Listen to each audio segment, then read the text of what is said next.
Viking fans, welcome to Haunted Homecoming 2017. I'm Glenn Starch, your play-by-play host, and to my right is Noah Russell, your color commentator. Good evening, everybody. And so Long Beach City College is hosting the Los Angeles Harbor Seahawks. Yeah, that's going to be a good matchup right there. Absolutely. LBCC College Football is here with us this evening, Saturday, October 28th. Should be an exciting game. The Vikings are coming in on a 3-game win streak. That's right. Yeah, 2-0 in conference, averaging close to 500 yards a game in offense. That is correct. You know, I am really looking forward to what we're going to see tonight. It's homecoming, so the stakes are high, and let's see what we got. Absolutely. The Vikings will be receiving the ball on offense, it looks like. LA Harbor will be kicking off, and we are ready to go, ladies and gentlemen. We have liftoff. Oh, and the ball came off the tee. They'll reset that and get that kickoff going for us in just a moment here. All righty. You know, the Vikings have just been super explosive. They're averaging over 44 points a game. Yeah, definitely. Their stats are really great. Everything is really great. Coach Peabody, he's really awesome. He's a great coach. He's been doing this for quite a while now, and he deserves a good victory. And there's the kickoff. Taken by the upback, I believe, number 8. He's, oh, nice little run. He's going to probably get credit up to about the 33-yard line. That's where the Vikings will start this offensive production for this game and be first down. You know, I think what the Vikings want to try and do, because obviously they're the superior team here, is to get a lead and then not let their foot off the gas. Yeah, as you mentioned, it's homecoming. This is certainly a game on paper that says that, hey, the Vikings are the better team. They should win this game. Precisely. But that's why you play the games. Absolutely. So first down and 10, ball on the 33-yard line, and we have just started. So, hey, let's get going, fellas. Lowry in the pistol offense takes the snap, fakes it to the up back. Oh, and he throws a bullet. Whoa. And taken down. And the pass is complete. Number 6 for the Vikings got the ball. Great reception. Oh, there's a flag on the play, though. Yes, indeed. Usually in the vicinity of a holding penalty. We'll see what it is. It looks like it's going to go. After the play was over, dead ball, personal foul, number 70.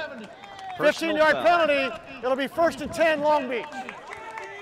And that would be a personal foul on the Vikings. Not the way you want to start a game. Not at all. So nope. Coach Peabody certainly won't be happy with that. Absolutely not. Peabody is a perfectionist. And, you know, Cedric Boyd, the sophomore, leading wide receiver for the Vikings, that caught that ball, and it got upfield for a good chunk of yardage. Now the Vikings are backed up, so they're going to be at 1st and 25 here, it looks like. Oh, without a doubt. There seems to be a problem down there. Looks like they're in shotgun for formation. Lowry takes a snap. He gives the ball to, it looks like, Elijah Boyd, who spins forward to about the 48-yard line of the Vikings. It'll be 2nd, and we'll see what the damage is. Looks Elijah Bynum, yeah, he's it'll be 2nd and 5, and then the Vikings come right back up to snap the ball in a hurry. Fake it to Bynum. Oh, boy, what a play by the LA Harbor defensive back. Boy, he jumped that route. Wow. If he had kept his footing and caught the ball, it would have been 6 going in the other direction. No doubt. He gave him the bulldozer. Vikings tried to throw it out to the left flat really quick, but LA Harbor obviously did some film study and was all over that. They're playing press coverage here, it looks like. Lowry's going to take the snap.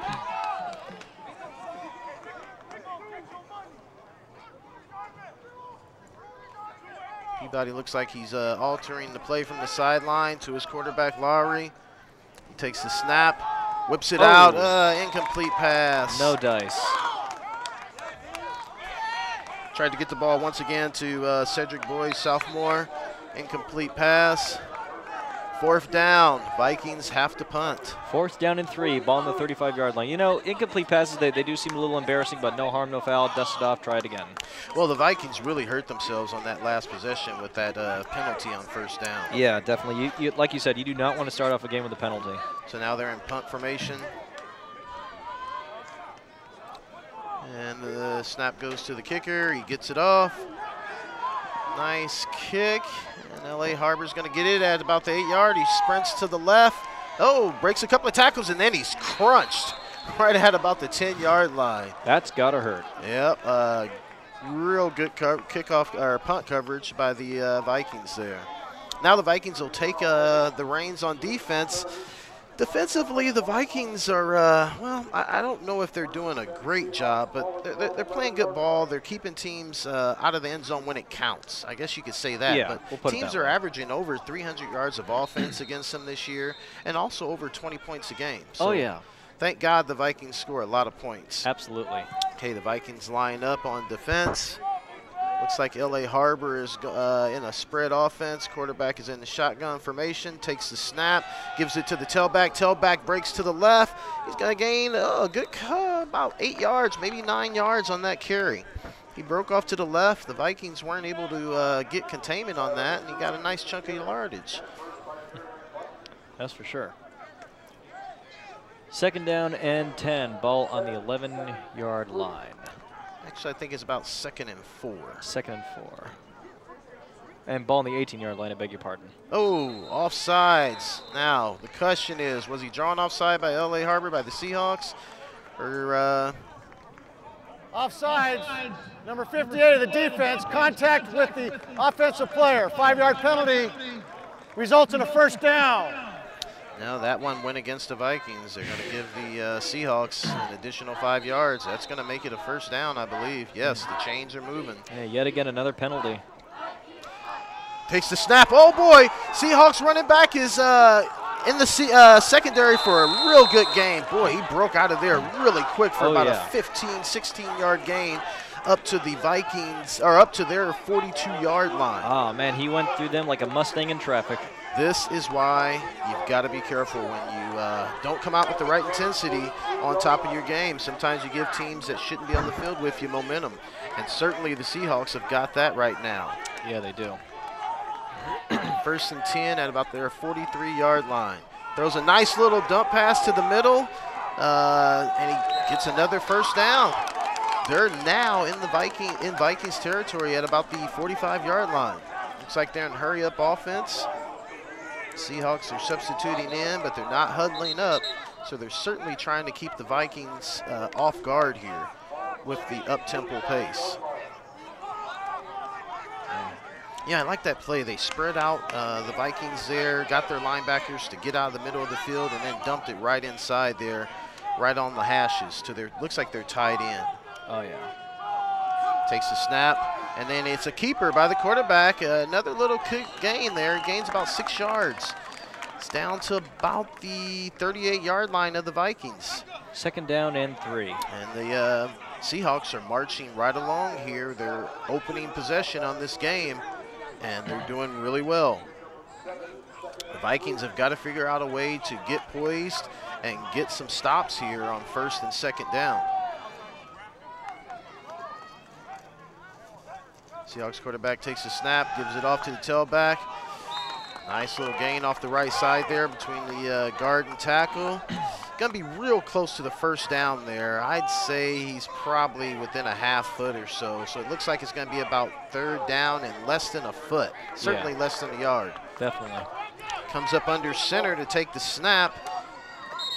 Oh. And a flag in the play. I don't know what that was. What was going on there? False start, number 57. 5-yard penalty. Remains 3rd down. And the Seahawks' first penalty. Yep, and that moves them back 5 yards. Boy, so you talk about blowing a golden opportunity there. No I'm not kidding. sure what they were going there, but now they're looking at about 3rd and 6, I'd say, maybe 3rd and 5, but not where they want to be.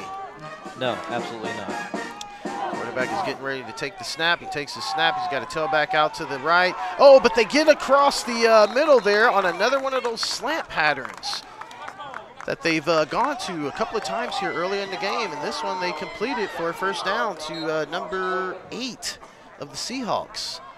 Man, this is about the 4th first down on this drive here by the Seahawks. They're doing a good job of triangulating the ball down the field there. Yeah, no kidding. I'm impressed. Let's see what Long Beach does. They're lined up here, but they haven't brought any pressure yet in the form of a blitz, but maybe that'll change. Hope, maybe. They're in press coverage here. Seahawks give the ball off tackle. Tailback runs. He's down to about the 29-yard line of the Vikings. Another good game. They're mixing it up real well with the pass and the run here. It always starts out with a good battle, so to speak. Good job of mixing up the run and pass. And, boy, I tell you, Long Beach doesn't appear to be woke yet. Yeah, that defense, you just don't see the intensity yet. You don't see the fire that they've normally been playing with, especially to start games. Seahawks haven't scored anything yet. They're not close enough, I don't think, in field goal range. Let's see what they can put together here to try and get closer, or if the Vikings can come up with a big stop. 2nd and about 7. Oh, there's some. Oh man, he spun out of it. Their quarterback did, and he's oh man, he broke containment there. He's going for it, but great boom, run, he great goes down. run by the Seahawks quarterback. Boy, they almost had him. He was sandwiched in between at least 3 defenders there, and he was able to spin out of there. He almost looked like Aaron Rodgers of the Packers. That's for sure. And he got out of there, spun out, sprinted to his left, eluded one man in the open field, was able to pick up, gosh, I'd say almost close to 15 yards there on the carry. Oh, yeah. I mean, this guy had plenty of fifth gear. They're now at the Vikings' 11-yard line. Oh, they are definitely in business now. Oh, yeah. No fooling around now. All right, the quarterback is snapping, ready for the snap. Gets the snap, gives it off to the tailback. Tailback picks up probably about 2 yards to about the 9, maybe 8.5-yard line. Most likely so, on the 11-yard line. It looks like he's on about the 9. Yeah, probably. Yeah, I think he's on the 9. So definitely in the red zone. Real good opening drive by the Seahawks. They haven't scored yet, so let's see if they can punch it in here. We have a good opportunity right here. Quarterback drops back. He throws a ball out to the flat. Man, he was just a little bit off. It was good coverage by the Vikings there. Would have had to have been a perfect pass to complete that. A little bit of Butterfingers action over there. You know, as the field gets condensed, you get within the 20-yard line there, the red zone, it gets a little harder. There's just not as much room for receivers to free themselves up. So we'll see what the Seahawks can do here to try and punch the ball in from here. There are certain times in the game where you have no room for error. Yep, 3rd and about 8. The quarterback takes the drop. He's towards the outside, and he threw the ball to the end zone. His receiver slipped down, but he definitely had a man in his face. There was a defensive back from the Vikings that was coming towards him like a lion hunting a piece of meat. So he had to get rid of that ball real quickly there. And it's 4th down. The Vikings are able to hold, and looks like the Seahawks are going to line up and attempt to kick a field goal. If they're successful, they'll go up 3-0. What do you think, Noah? Good opening drive from the Seahawks there. Yeah, very good opening drive. You wouldn't think that this is a team that's 2-5 on the season. I don't know. I mean, you know, people can surprise you. And like I said, it's homecoming, so anything can happen. Oh, got real close to getting the block. It is good. It's good, yep. Seahawks are up 3-0. We're at 8:46 in the first quarter. LA Harbor Seahawks take the lead. They put themselves on the board. Yep, they're putting themselves on the board. 3-0. And it's our turn to put ourselves on the board eventually. We'll see what happens. Seahawks take the lead over, obviously, the favored Vikings. You know, the Vikings come in ranked 17th nationally by JC Gridiron. All right, and here we have a slow motion of the last play. Seahawks quarterback took the snap, flicked it to the tailback, and like I said, he was almost sandwiched. He ducks down, gets away from 2 Long Beach City College defenders, and then he gets to the open field, gives a pump fake to the emerging defender in the open field, is able to elude him, and that's where the speed takes over. That was a good 30, 25, 20. Gets tripped up at about the 18, ends up getting down to about the 12-yard line. Man, that's adrenaline right there, no doubt. Yeah, absolutely, no question about it. He certainly was pumped up. He had a great drive, and I tell you, if they can keep doing that, the Vikings are really going to have to score 44 points a game. Absolutely. All right, so we're here live back on the field, and the Vikings are about to receive. Kickoff by the Seahawks goes to about the 17-yard line. The Vikings receive it.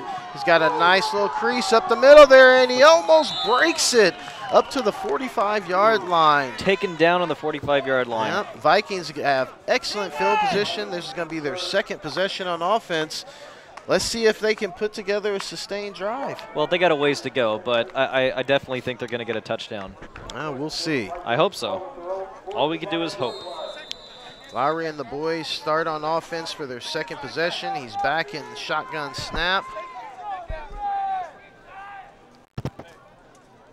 Holds up here. Looks like they're audibling the play.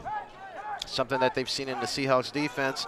They give a counter to the right to the running back. That's probably Elijah Boyd, I believe. Let's see here. Number 11. Number 11, that would be Darian Naylor. Darian Naylor. Yep, sophomore running back. He's only got a couple of carries on the season, but that was a good little run. Oh, yeah. Vikings are at 2nd and about 5. Yeah. On the right hash. Another run to the tailback. A nice move. Oh, and he breaks it into the secondary. Boy, he's down to about the 15-yard line. What a run. Holy smokes, Batman. It didn't look like much, and then all of a sudden he made a jump cut towards the inside, and he was gone. That's number 11 again. That's Darian Naylor, the sophomore. Wow. Great run. Boy, the explosion on that play. Looked like Reggie Bush from the USC Trojans there on that run. That was definitely adrenaline right there. Absolutely. Great run. The Vikings are in business at the Seahawks 15-yard line. Quarterback takes a snap, throws a floater over the field, and it looks like he scored. Touchdown, Vikings. 6 points, Vikings. Wow. Lowry took the snap, floated a nice pass over the defender's head, 15-yard scoring pass. Wow. Now, who did that go to? It was a little hard seeing who caught that ball. Was that number 1 there? Yeah, I think so. Mike Wilson, sophomore wide receiver. All right. One of Lowry's leading receivers on the year. So here we go with the extra kick. Let's see and if we boy, can make the quick scoring strike. Like you said, you had a feeling that the Vikings were going to put it in. The Vikings line up for the extra point here. From our mouth to God's ears. And it's good. It's good. Vikings are up just like that. Just like that. 7-3. And I'm quite certain when they went to the sideline, Coach Peabody probably had a couple of choice words that we can't repeat You for bet. his offense to get the lead out. All right, here's the slow-mo of the touchdown. Looks like Lowry takes the snap, fakes it to the tailback, floats the ball. As I said, number 1, Mike Wilson. Whoa, excellent adjustment. One-handed right-hand catch for a touchdown. Wow, magnetic.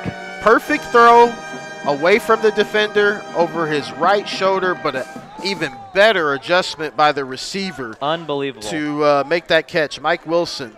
And he's got 6 TDs now. Darian Naylor, he's a running back, 5'10", 204. He's a sophomore here, and he is a Sarah High School graduate. Sarah always produces good running backs. Oh, definitely. Yeah. Something over in the water there in the faucets. That's for sure. Good running backs over there. No kidding. Vikings are going to be kicking the ball off to the Seahawks, and so far we've got a great game going. It was only a matter of time. All right, ball is in the air. Looks like the Seahawks are going to take it at about the 15. Running back has got some space here, and he gets out to about the 34-yard line. So that's where the Seahawks will begin their second possession of the game here. 7 minutes and 30 seconds left in the first quarter, and the Vikings are up, homecoming, 7-3. That is over amazing. the Seahawks. Yep, Vikings are up 7-3. This is a great way to start. You know, it's an entertaining game so far. Absolutely. I'm liking what I'm seeing. Yeah, the homecoming, it's like the big games are always the most fun to watch. Well, yeah, this is certainly a big game. Looks like the Vikings are lining up on defense. Seahawks try some up the middle, and no can do this time. The Vikings are definitely ready for that. No he harm, may no have foul. gotten 1 yard out of it, and then he was stopped cold.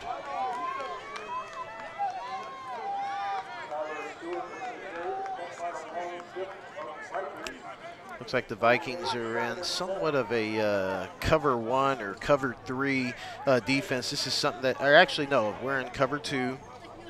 And the Seahawks have got 3 split wideouts to the left.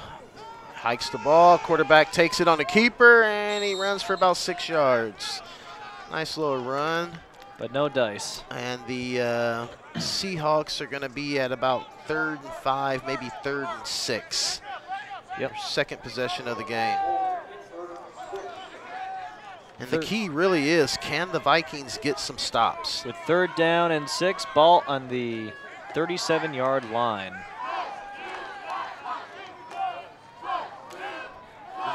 And quarterback takes the snap, shotgun snap, throws, airs it out. He's got a man. Oh, overthrew him by a couple of yards. His receiver may have had a step, but actually the Vikings had really good defense on that. They were certainly ready for it. For sure. And it's 4th down. The Seahawks are going to be punting the ball.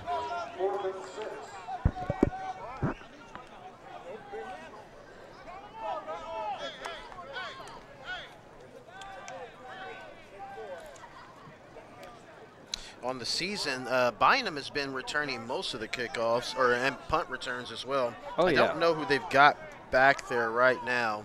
Elijah Bynum? Yep. I don't know if that's him or not. Let's see here. Is that number 12? Oh, short kick. Not a good kick at all. It's going to roll down at about the 43-yard line. Vikings are going to once again start their 3rd drive of the game. Excellent field position. Elijah Bynum, he is a running back, 6'2", 205. He's currently a freshman here at LBCC. He's a Buena Park High School graduate.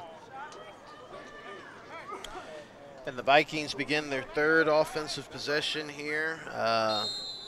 Awesome drive on that 2nd drive here. Let's see what they put together here. You'd almost like them to start running the ball a little bit more, take some of the pressure off of their pass game. Yeah. Quarterback takes the snap, gives the running ball to the running back. Running back moves forward for about 3 yards there. Yeah, no harm, no foul. Vikings are going to be looking at about 2nd and 7. Sure. And they line up again in the hurry-up offense. Lowry is about to take the snap. He's got 3 receivers. Now let me tell you about Grant Lowry. Grant Lowry, he is a beast. He's been a highlight. And he takes the snap. He's been a highlight in the last couple of games. Down at the line of scrimmage. Good job by the Seahawks getting their hands on the ball. I think it was number 42 of the Seahawks who was able to get up and get his mitts on the ball there, knocking the pass down. So now it's going to be 3rd down and about, let's call it 7. Right. And the Vikings look like they stand the same formation. 3 wideouts split to the left, 1 to the right, running back in the backfield. Lowry takes us. He had a receiver who had settled right in the middle, but he just couldn't gear it down and stop, and the pass was thrown a little bit behind him. There you go, 4th Cedric down. Bird. Vikings are going to have to punt the ball once again. Cedric Bird, he is a wide receiver, 5'9", 181, sophomore, and a graduate from Narbonne High School. And also Lowry's leading receiver on the season. So you know those guys have real good chemistry together. Oh, definitely, yeah. These guys are a dynamic duo. They're like Starsky and Hutch. They'll definitely get the job done. Grant Lowry, the kid's a beast. He's been a highlight for the last couple of games. Vikings line up to punt the ball, and they get the punt off. Seahawks call for a fair catch, and he catches that at about the 18-yard line. So now the Seahawks once again start their next possession at about the 18. You know, one of the things, kind of one of the narratives that I see going on here, the Vikings are starting every possession at about their 40, 45-yard line. Yeah. The Seahawks are starting much deeper. They're almost inside their 20 every time they get the ball. Kind of sensing a pattern here. Yeah, and so that helps the Vikings because they're in control of the game as far as field possession. Oh, yeah. Or field position. Yeah. So let's see what they can do. First down and 10 here. Seahawks quarterback sends his tailback in motion to the left. He's split out. He's in the backfield. Oh, he's had some pressure. Once again, he takes off. And he's going to pick up probably about 6 yards. That's not too bad. Yeah, he doesn't hesitate to take off. The guy's definitely got the wheels. But he slipped down there. He probably would have picked up 7 or 8 yards. Yeah. As it is, he picked up about 5 yards on the carry. And it's going to be 2nd and about 6. So maybe he picked up 4 yards. Yeah. 2nd down and 6. Ball on the 24-yard line. And that quarterback is Jalen Scott, 6'3", 190 sophomore out of Houston. Oh, they get the swing pass out to the running back. He makes a couple of moves, and he's got a first down. Gained about 15 yards on that swing pass there. Great little dump off to the running back, and he was able to get upfield, and the Seahawks got a first down. Clock's moving, 4:27 and counting. And we're just in the first quarter. Exciting game. Oh, yeah, definitely. It's I got a feeling it's going to be a high-scoring game. Well, hey, it's haunted Halloween homecoming game. Yeah, definitely. The field's haunted. Let's just hope the ghosts are on our side. Absolutely. And the LA Harbor takes the snap, and oh man, they almost had him again. Looks like there's probably going to be a hold though, and the quarterback is able to get outside of containment on the Vikings, and he appears to have a first down, but there is a flag. Yeah, it looks like they're pointing towards the Harbor side. Yep, and it looks like the Vikings are motioning. Holding, number 50 of the offense. 10-yard previous spot. Replay first down. As we suspected, holding on the Seahawks. It's going to come back. Nice little nifty run, all for naught. Still going to be first down, though, so let's see what they can do. But now they've backed themselves up. They're going to be looking at about first and, oh, boy, let's see where they put the ball here. Guys are definitely backing themselves in the corner here. Looks like at about the 25, and they've got to get to their 45, so first and 20. Quarterback get ready to take the snap, fakes it to the right, throws a bubble screen. Oh, nice tackle by the Vikings. They weren't having it on that one. They were ready for that play. Wow, definitely. They had a screen, like a middle screen coming towards the middle there, but Long Beach was ready for it, and he tackled the ball carrier, the receiver, almost immediately. Wow, actually looks like he didn't even get a gain. I think he just got back to the line of scrimmage. Yeah. 2nd down and 19. Ball on the 26-yard line, which is 3 minutes to go in the first quarter. At the 26-yard line, quarterback Scott takes the snap, sprints out to his right. He's got some room, but he launches it, and I think he's got a reception there to about the 40-yard line. Wow. They're 40, so you're going to be looking at about 3rd and 5, which is manageable. Yeah, but he definitely gave himself some distance. You know, I got to tell you, I really like this quarterback from the Seahawks. He's mobile. It looks like he's making good decisions down there, and sometimes he's got some real pressure coming at him. Oh, yeah, so. and you never know. He could be playing for the Seattle Seahawks someday. Quarterback Scott gets ready to take the snap. He's got a running back out to his right, and there's nobody out there. Oh, boy. Oh, but he pushes him out there, and there's a flag in the play. Oh, that looked like unnecessary roughness. Oh, boy. You're going to take about a 15-yard swing pass, and now you're going to add another 15 on top of it if there is, in fact, a flag on that play. Let's see. I don't see anything. Oh, there definitely was a flag in the play. After the play was over, late hit, number 21 of the defense. That's a 15-yard penalty. First down. 15-yard penalty. Oh, boy. I can tell you right now, defensive coaches on the Vikings side are not going to be happy. Heated. Angry. You can't make plays like that. No, absolutely not. You can't do it. This is what keeps teams around. Yeah, that right there, that's unacceptable. The Seahawks, with the addition of the penalty, are now at the Vikings' 32-yard line. And they are in business, folks. First down. And it looks like Scott is going to take the first time out of the game. LA Harbor. That is their first timeout. I know LA Harbor has just called timeout. Hey, as we were saying when we began this telecast, you may be favored on paper, but that's why they play the games. LA Harbor is definitely in this game. Oh, definitely. Good thing for the Vikings, we're still at 151, if you can believe that, of the first quarter. Yeah, definitely. So since we're in timeout right now, I think we'll just take a few minutes to talk about a player that we recently lost. His name is Tim Johnson. Yeah, Tim Johnson, a football player, a member of the Viking family, tragically lost his life on September 24th. Yeah. So to the Johnson family and in memoriam of Tim Johnson, we'd like to offer our heartfelt condolences to him and his family on this homecoming game. And the Vikings, as I understand it, have a decal or patch that they're wearing for the rest of the season in memorial to their fallen teammate. Forever in our hearts. Okay, so as we begin play here, 1:51 left in the first quarter.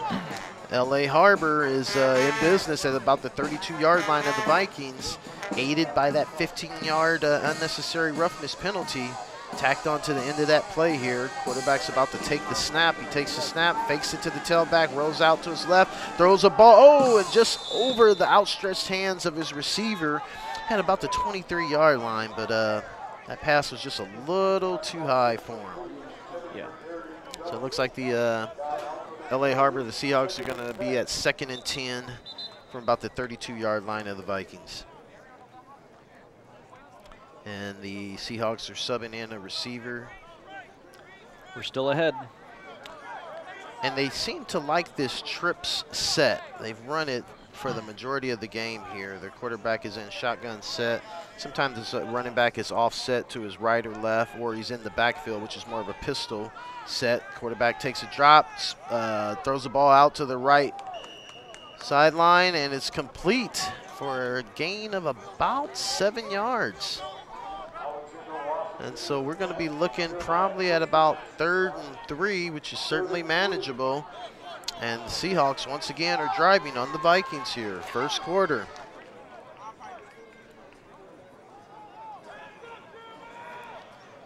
All right, Seahawks quarterback Scott is preparing to take the snap. He's got a running back to his left, offset. Vikings look like they're coming with the blitz, and they do, and they get him! Whoa. Great call by the Vikings defense. You could see him crouching up towards the line of scrimmage, and when he hiked the ball, they were all over him.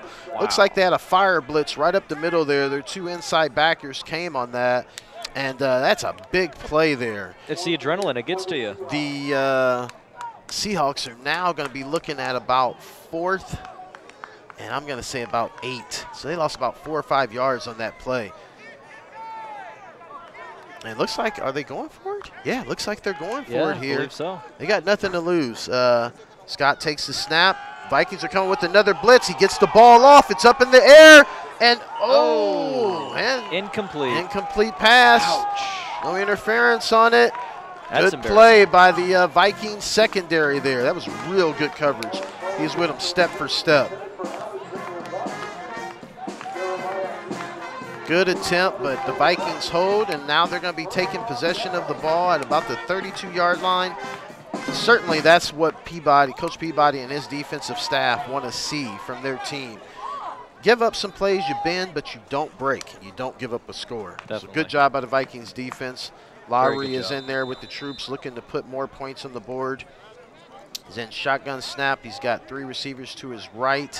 Running back to his right, takes the snap and whips the ball quickly on a slant up to about the 41-yard line. That was like a one-step drop, bam. Whip it right out there on a slant. And I believe that was for a first down. Yeah, so we're at 1st and 10, and the Vikings are on the march. It looks like he's getting some play from the sideline there from the coaching staff. He takes the snap, drops back once again, one-step drop, and he drops the ball in. Beautiful touch pass on the right hash. Beautiful to catch. Number 2. Beautiful catch. Man, who is that for the Vikings? Don't know, but that was 2. a great reception. Lowry was able to just throw a touch lob pass. Jabari Minix. Jabari Minix, he's a wide receiver, 6'1", 192. He's a sophomore, and he's a graduate from Carson High School. Really, really good adjustment by the receiver on that play. His man was in good coverage. They were in press coverage. He was able to get off the ball and get past his receiver just a step, though. But Lowry just lofted in a really, really good pass there. And here's the replay. Lowry takes a one-step drop, bam, lofts it up, and his receiver just kind of took off. He knew where it was coming, grabbed the ball in between defenders there. comes down with it. Really, really good throw and even better catch. And now the Vikings, as we switch field position here. Here we are back live on the field. First down and 10. Ball on the 33-yard line.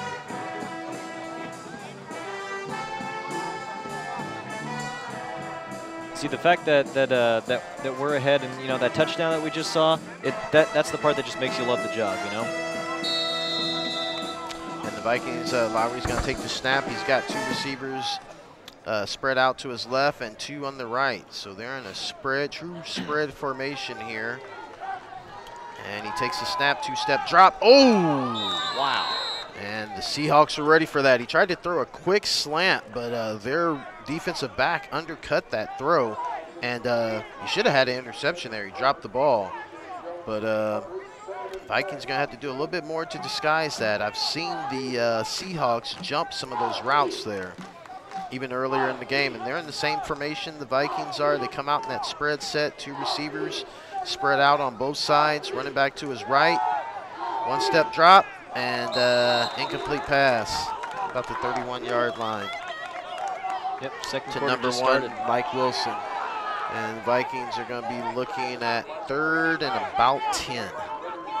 This is where you'd like to see the Vikings run the ball a little bit more. You get enamored with the pass, and sometimes this is the type of thing that happens. Drives start to stall. Vikings are in a 3 split to the left side.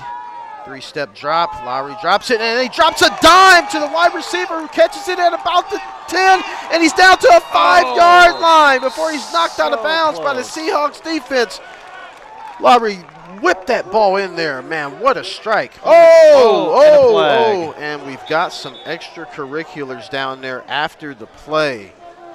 I'm not sure who that's going to go against. I hope it's not the Vikings, but it almost looks that way. Number 1, Mr. Raymond Cooley. If it is, that is going to be a costly penalty. Oh, yeah. Costly indeed.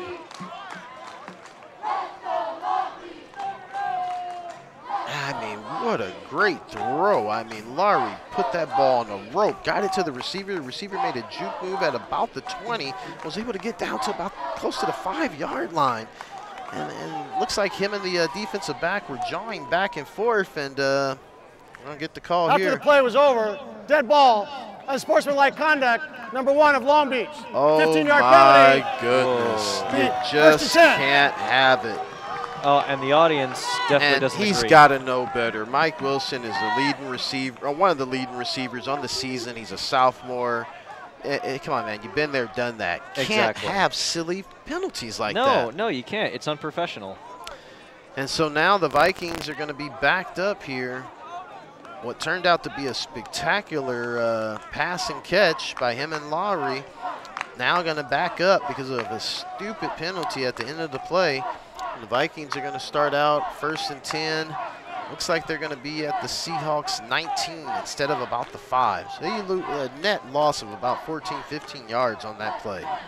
Just can't have it. No, you can't. Can't have it. No.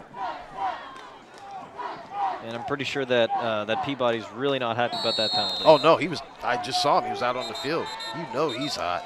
I wouldn't be surprised if I wouldn't be happy Wilson either. is out of the game for the next play or 2.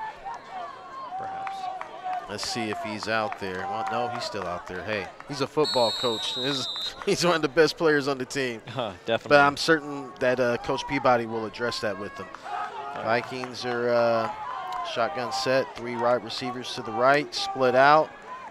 Running back to the right. They give the ball to the running back, and the Seahawks are ready for him. They got to him in the backfield.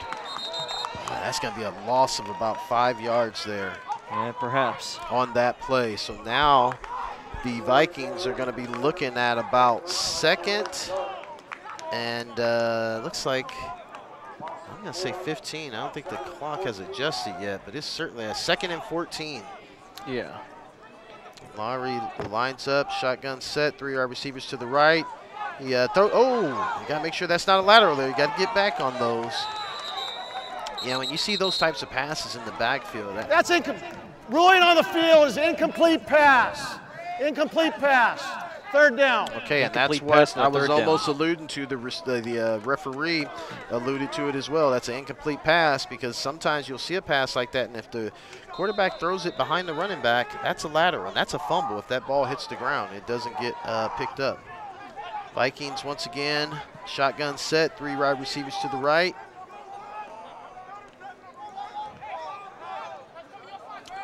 And Lowry's going to take the snap here. He takes the snap. He's got somebody streaking down the middle. Oh! Boom! Oh. He had a receiver. It looks like their timing was off. That looked like a timing pattern to me. Went right through his hands. Yep. To the receiver, Mike Wilson, who just didn't get his head around. There is another flag on the field. After the play was over, unsportsmanlike conduct, number 66 of the offense. Whoa! 15-yard penalty, 4th down.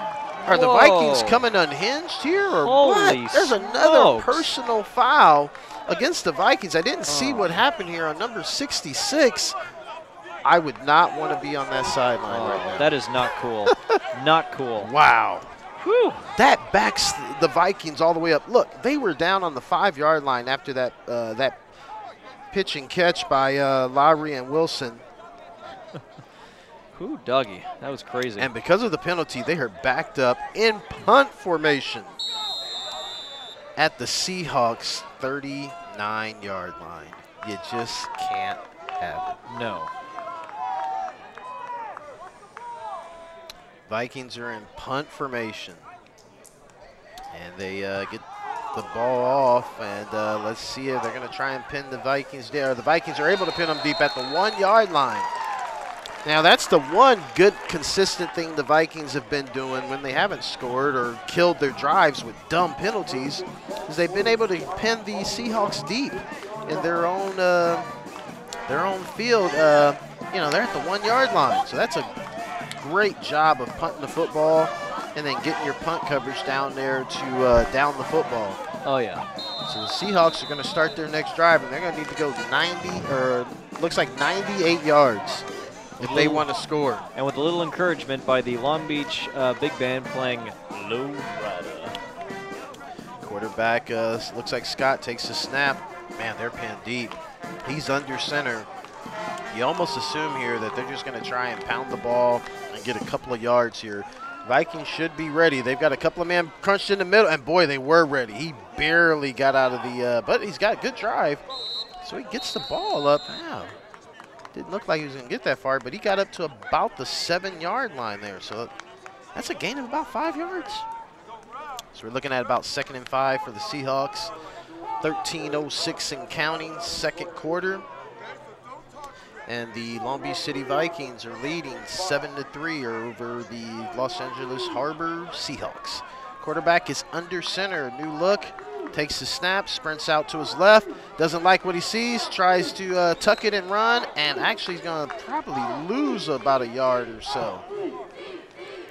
Vikings had, it looks like a linebacker shadowing the quarterback, Scott, from the Seahawks, and he wasn't able to pull any magic out of his hat on that one, and they were able to get him down for a loss of about 1. So it's 3rd, and I'm going to say about 6. For the Seahawks here. He once again lines up under center, I formation, takes the snap. He's got, and they've got him. The Vikings have got him for a safety. They had pressure right up the middle immediately, and the Vikings are going to get an extra 2 points on that play. Now that's more like it. So the Vikings are going to be up 9-3. Oh, man, you just don't understand that play call. It's so close to your own end zone. And true to form, the Vikings brought pressure, got home, got the safety. Definitely. That was a good play right there. It's, you know, you'd be really surprised at what your adrenaline can do for you. Early on, the Vikings weren't bringing any pressure, and then they started about mid-first quarter, and it's been really effective, culminating in another additional 2 points for them. And this could be the turn of the game. It really could.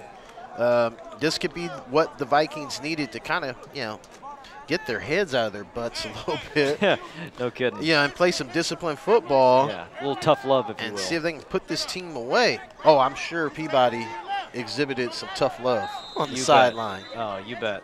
All football coaches do. Yeah, especially after was that 3 personal fouls, I think? Yeah, on I one think drive? so. Unbelievable. Vikings take the kick, and they've got a runner, and he's going to be in the Seahawks. Runs right into traffic. Yeah, he's down to the Seahawks 38-yard line. So they're in Seahawks. They once again starting their next possession in excellent field position. The Vikings have been really fortunate that the field has almost been cut in half for them on every possession.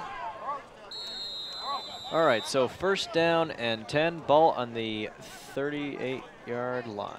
They've got 2 wide receivers stacked at the top of the field. Lowry's in a shotgun snap, running back to his right. Oh, that play is blown dead. False start, number 51, 5-yard penalty. Remains first down. Sometimes they say more money, more problems. Well, That's for sure. looks like here, more plays, more problems. Offense is backed up 5 yards. Vikings are going to be at 1st and 15 because of the offsides penalty, or the motion penalty. Yeah. 3 wide receivers to the left. Lowry takes the snap, fakes it to the running back, and he throws the ball. Oh, once again, almost picked. Looks like he could have led the receiver a little more. He didn't. And the Seahawks defender was able once again to get his hands on the ball. Oh, yeah. I mean, these guys may want to start doing some work with the receivers because I've seen at least 2 or 3 passes that should have been easy interceptions. One of the challenges of being a throw-first offense is you give the other team, the defense, a chance to pick the ball off. And here they are in shotgun formation. 2 wide receivers to both the right and left. Looks like they're audible in the play.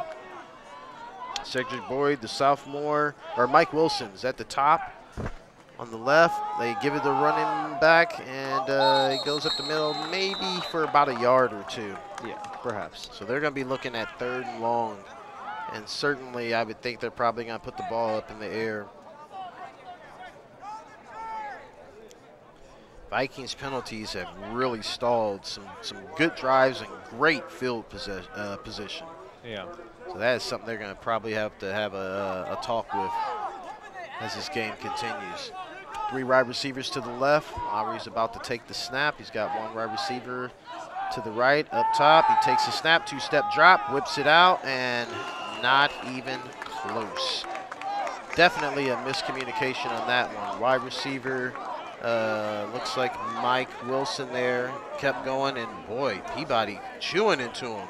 On that one, I can see it on the sideline. Oh, you can tell he's saying, like, where the heck are you going on that one? Exactly. That ball was 10 yards, nowhere near the receiver. Peabody threw it early, and the receiver kept streaking down the field. Brings up 4th and 14. Once again, the Vikings squandered great field position, and they're going to be punting the ball to the Seahawks once again. Seahawks punt returners positioned at about the 10-yard line. Ball is in the air. End over end, calls for a fair catch, makes the catch at about the 9-yard line. Once again, Seahawks are going to start their next possession inside their own 20. Let's see what they can do. All we got to do now is just wait and see.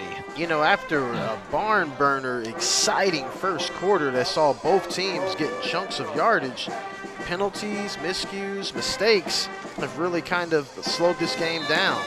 And of course, the Vikings big band playing one of my favorite theme songs, the Superman theme, written by genius composer John Williams. John Williams. The best. Never heard of him, but I certainly like the song. That's for sure. Scott takes the snap, gives it to the running back. Whew, man, he was slammed down viciously. I don't know who that was on the tackle. Looks like number 11 for the Vikings. Number 11. He looks like a linebacker to me. Boy. That would be either Darian Naylor or Darian Button. Okay, well, whoever it is, that was a vicious tackle. He let that Seahawks running back know no can do inside the middle of the field there. And the Seahawks are going to be at 2nd and about 9.5, 10 yards. Quarterback takes the snap, options it, pitches it to the tailback. Doesn't look like he's going to get much there. The Vikings are ready, but he picked up about 4 yards, maybe 3 yards on the carry. And they're still going to be looking at 3rd and considerable on that carry. You know, the Seahawks are doing a real good job earlier in the game getting their quarterback out on the perimeter, and you may see some of that here and seeing if they can pick up this first down. Don't know if they're going to be able to do it. Let's see what they do. Quarterback takes a snap. He sprints out to his right. Doesn't have much. Looks like he's going to sprint, and he picks up some good yardage there. Real close to a first down. Actually, I think he got it. As I mentioned, they had been doing a good job getting to the perimeter, and that's what they went to. And he was able to get outside of containment for a first down. Okay, so just walk up there and then just wait for loader open, and then we're going to have you stand. LA Harbor's got 2 wide receivers, top left, running back, about 2 yards behind the quarterback in pistol formation. Takes the snap, looks like, oh, shovel pass. And knocked down quickly, maybe for a gain of 2 yards, up to about the 25-yard line. Yowza. The Harbor, LA Harbor goes, and they're going to be looking at about 2nd and 7. First down and 10, if I'm correct. Actually, you're looking at about 2nd, and they just haven't adjusted it yet. Yeah. Current score 9-3, which is 8 minutes until halftime. 8:54 left in the second quarter. About 2nd and 7, quarterback takes the snap. He's got some pressure. He's able to break up the middle, and another first down. Wow. Holding, number 57. 10-yard penalty. Still 2nd down. And it's all coming back. Holding penalty on the Seahawks. So that nice little nifty run goes nowhere, as there was a holding penalty that's going to back them up 10 yards. Ouch.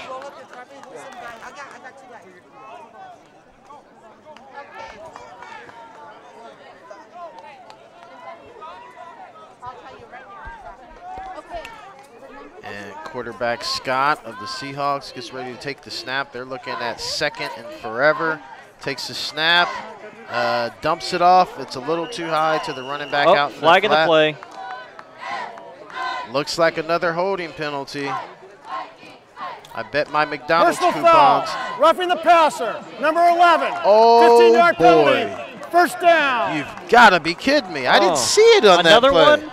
A personal foul on the Vikings. Unbelievable. A personal foul. A personal foul. First down, Seahawks, and I just lost my McDonald's coupons. If anybody heard that bet I put out there, doggone it. Oh, it's in good hands. Don't worry. All right. They usually send you more than one anyway. So. Exactly. Hey, first down, Seahawks. Yep. They're at the their own 30-yard line. He takes the snap, gives the ball to the running back, and no can do. Vikings are certainly playing with a little bit more edge when the Seahawks try and run the ball up the middle. There is nothing happening. But with miscues and stupid penalties, they're keeping the Seahawks in this game. Keeps them at bay. Taylor, what's going on? What are you supposed to do? Apparently I'm introducing Joe and Oli. Oh, yeah, you're first, too. And the Seahawks have got trips up on the top left of the formation. Running back sprints out. He's got some pressure. He airs it out. He's got a man streaking, and he's got the ball at about the 30-yard line, down to the 25-yard line of the Vikings. Scott, once again, of LA Harbor, sprinted out to his right, stopped, and dropped a dime. He slams him. Dropped a dime to the receiver that was streaking down the field, who actually had to slow down, gear down to catch the ball. If he had put it on the money, it may have been 6. Oh, yeah. And now the Seahawks have got a first down on the Vikings 25. Yeah, we're dealing Scott with some takes the snap. He rolls out to the left. He's got some pressure, but he's outside of containment. And once again, he's stricken down the sideline, down to about the 5-yard line. Wow. My There's some serious goodness. action going on here. The Seahawks have certainly figured out something with their quarterback, Scott, and getting to the perimeter. So far, the Vikings haven't been able to stop it all game, and it has caused a lot of problems for the Ouch. Vikings defense. Another first down, huge play by the Seahawks. They're down to about the 4-yard line of the Vikings. We've got 6:50 left and counting in the second quarter. Seahawks, 2 wide receivers to the right. Give it to the tailback. He's running, and he's struggling, and they're pushing. And, oh, man, this is going to be real close. It's a mob hit. He's down to about the 1.5, maybe 2-yard line. Man, that was a riot right there. Yeah, you got the big boys down there. Oh, yeah. Not the place to be. No. And the Seahawks are going to be looking at about 2nd and 2 before they hit pay dirt. You know, they score here, and with an extra point, they lead the game, if you can believe that. Vikings are still up 9-3, 6:03 in the second quarter and counting. Let's hope we can keep it this way. And the Seahawks line up I formation, shift to tight end. He steadies. They draw a fake, and looks like Scott has got room, and he does, and he scores. Touchdown. He dropped back. Looks like he was going to throw the ball to his right. Didn't see what he liked. Looked to his left. Open pastures. Nothing but green, green, green in front of him. He took the ball down, and he scores a touchdown. Tied 9. And in a game that the Vikings have committed, I've never seen a team commit 4 or 5 personal foul penalties, unnecessary Right? this and that, That's crazy. in a quarter of football. No kidding.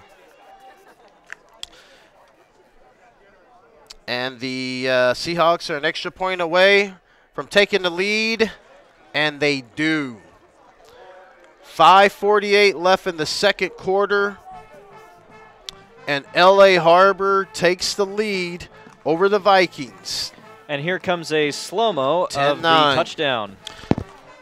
I formation, he fakes it to the tailback, drops back, fakes it to his right, and boy, the defensive end for the Vikings lost containment. He sucked way in, which he shouldn't have done, and that allowed the quarterback, Scott, to look to his left. He saw all that green, and he was able to run it in for an easy touchdown. That's probably the easiest run he's had all game. And here we are back live on the field. Vikings are about to receive. It's just a 1-point lead. And the Seahawks are going to kick off to the Vikings. The Vikings certainly will want to get a score before the end of this half here. And I got to tell you, I've never seen a half of football like that. Short kick, and he takes it about the 23. He sprints through, he gets through, and he breaks down the He's going sideline. for it, but Once no dice, again, pushed. Vikings are going to begin their next offensive series in great, great field possession. They're right at midfield. Wow, that there was an adrenaline rush. No Let's question. see what they can do with it. They've had great field position all game long, Noah. But Yeah. look at all the opportunities they've squandered. Lowry gets ready to take the snap, gives it to the tailback. Oh, wow. And he was met in the backfield. That's going to be a loss of about 5 yards on the play. Holy smokes, Batman. Long Beach is going to be looking at about 2nd and 14.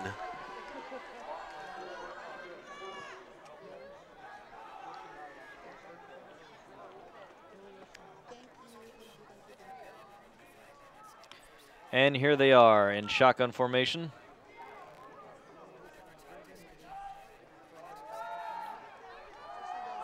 Takes the snap.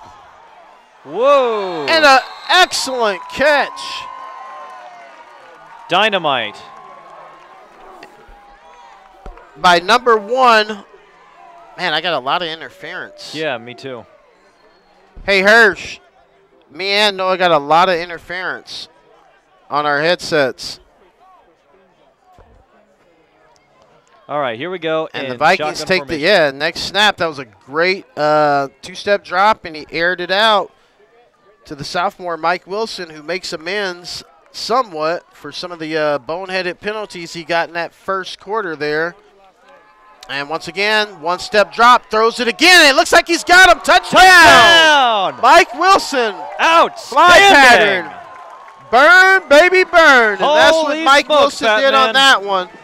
Definitely makes amends for some of those penalties that he got on those other drives.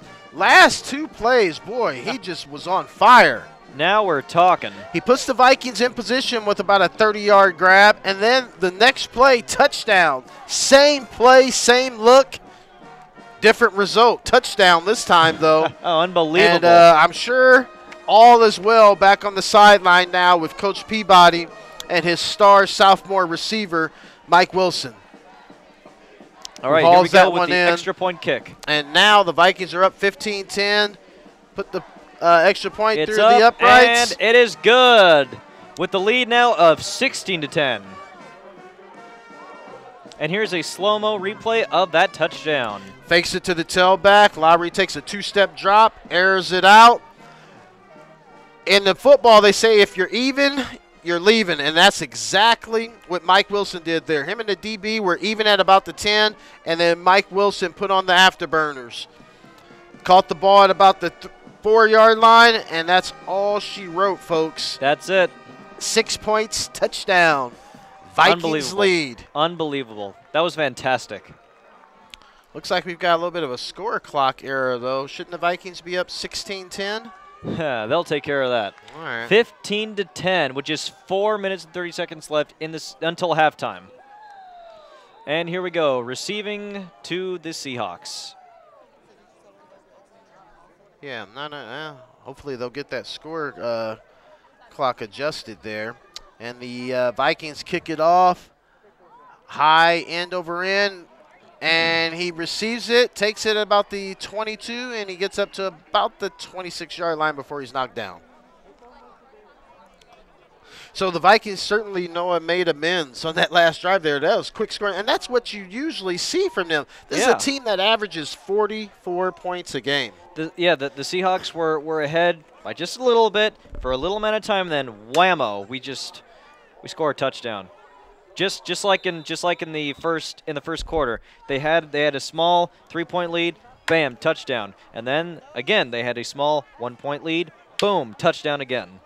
So let's see if the Vikings can keep up the trend defensively when they weren't making mistakes and doing dumb things. They really got kind of corralling this Scott quarterback, but he's been doing a phenomenal job of getting the Seahawks down the field. Oh, yeah. He throws the ball to the left there. It's knocked down. It's going to be 2nd and 10. 4:19 left to go. And, yeah, they got the score board adjusted. Vikings are up 16-10. Here we go. Over the visiting Los Angeles Harbor Seahawks.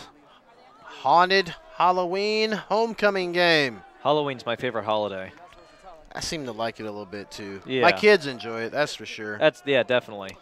Makes you feel like a kid again. The Seahawks are lined up, shotgun formation. They give the running back to the tailback. He's able to sprint out, shakes one tackler, and he won't shake the second tackler. Thus is knocked down for no gain. Going to be 3rd and long, 3rd and about 10.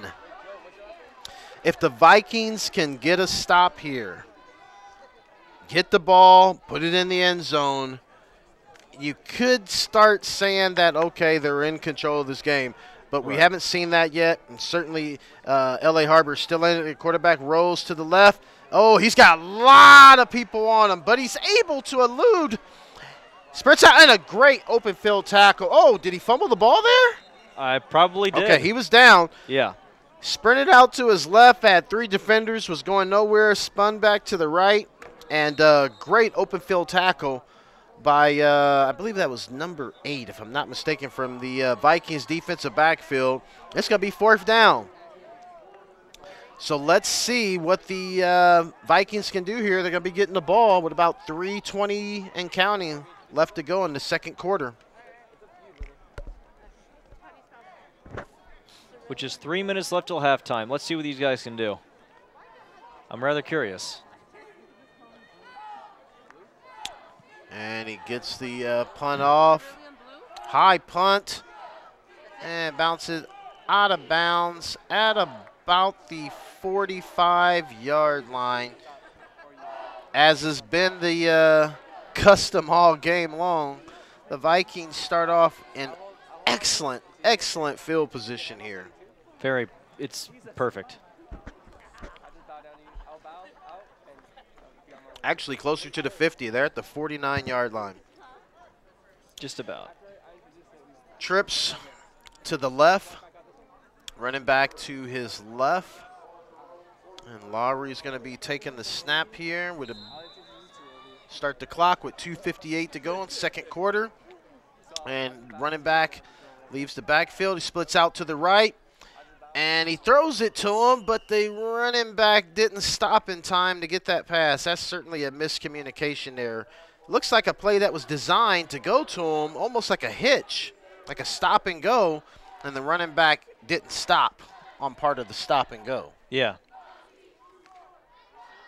So once again, trip set. Seahawks are faking the blitz up the middle. Looks like they're up in press coverage and cover one set. Lowry takes the snap, drops back. Oh, man. Wilson should have had that. Ball hit his hands right over the middle. Certainly would have had a big game, and with his running ability, who knows what he would have done with that one. But he dropped the ball. We're going to be looking at 3rd and 10.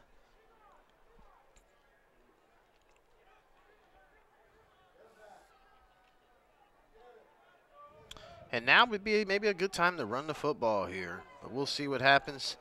Lowry's going to take the snap. He takes the snap, 2-3-step drop, throws the ball, and, oh. And number 2 of the Vikings, incomplete. Couldn't corral that pass. He had a defender on him, but the ball hit him in the hands, so he should have had that. Definitely. Looks like that's Jabari Minix, wide receiver, 6-foot sophomore out of Compton, Carson High School. And now the Vikings, 4th and 10. They're going to be giving the ball back on to the LA 49-yard Harbor line here to the Seahawks. Just 2 minutes left. They couldn't do nothing with that last drive. Vikings are in punt formation. They get the snap, and he gets the punt off. High kick, a little short, though, and, kind of bounced against the Vikings there. LA Harbor is going to start their next drive at about the 27-yard line, and that might be about the best field coverage they've got all game. Wow.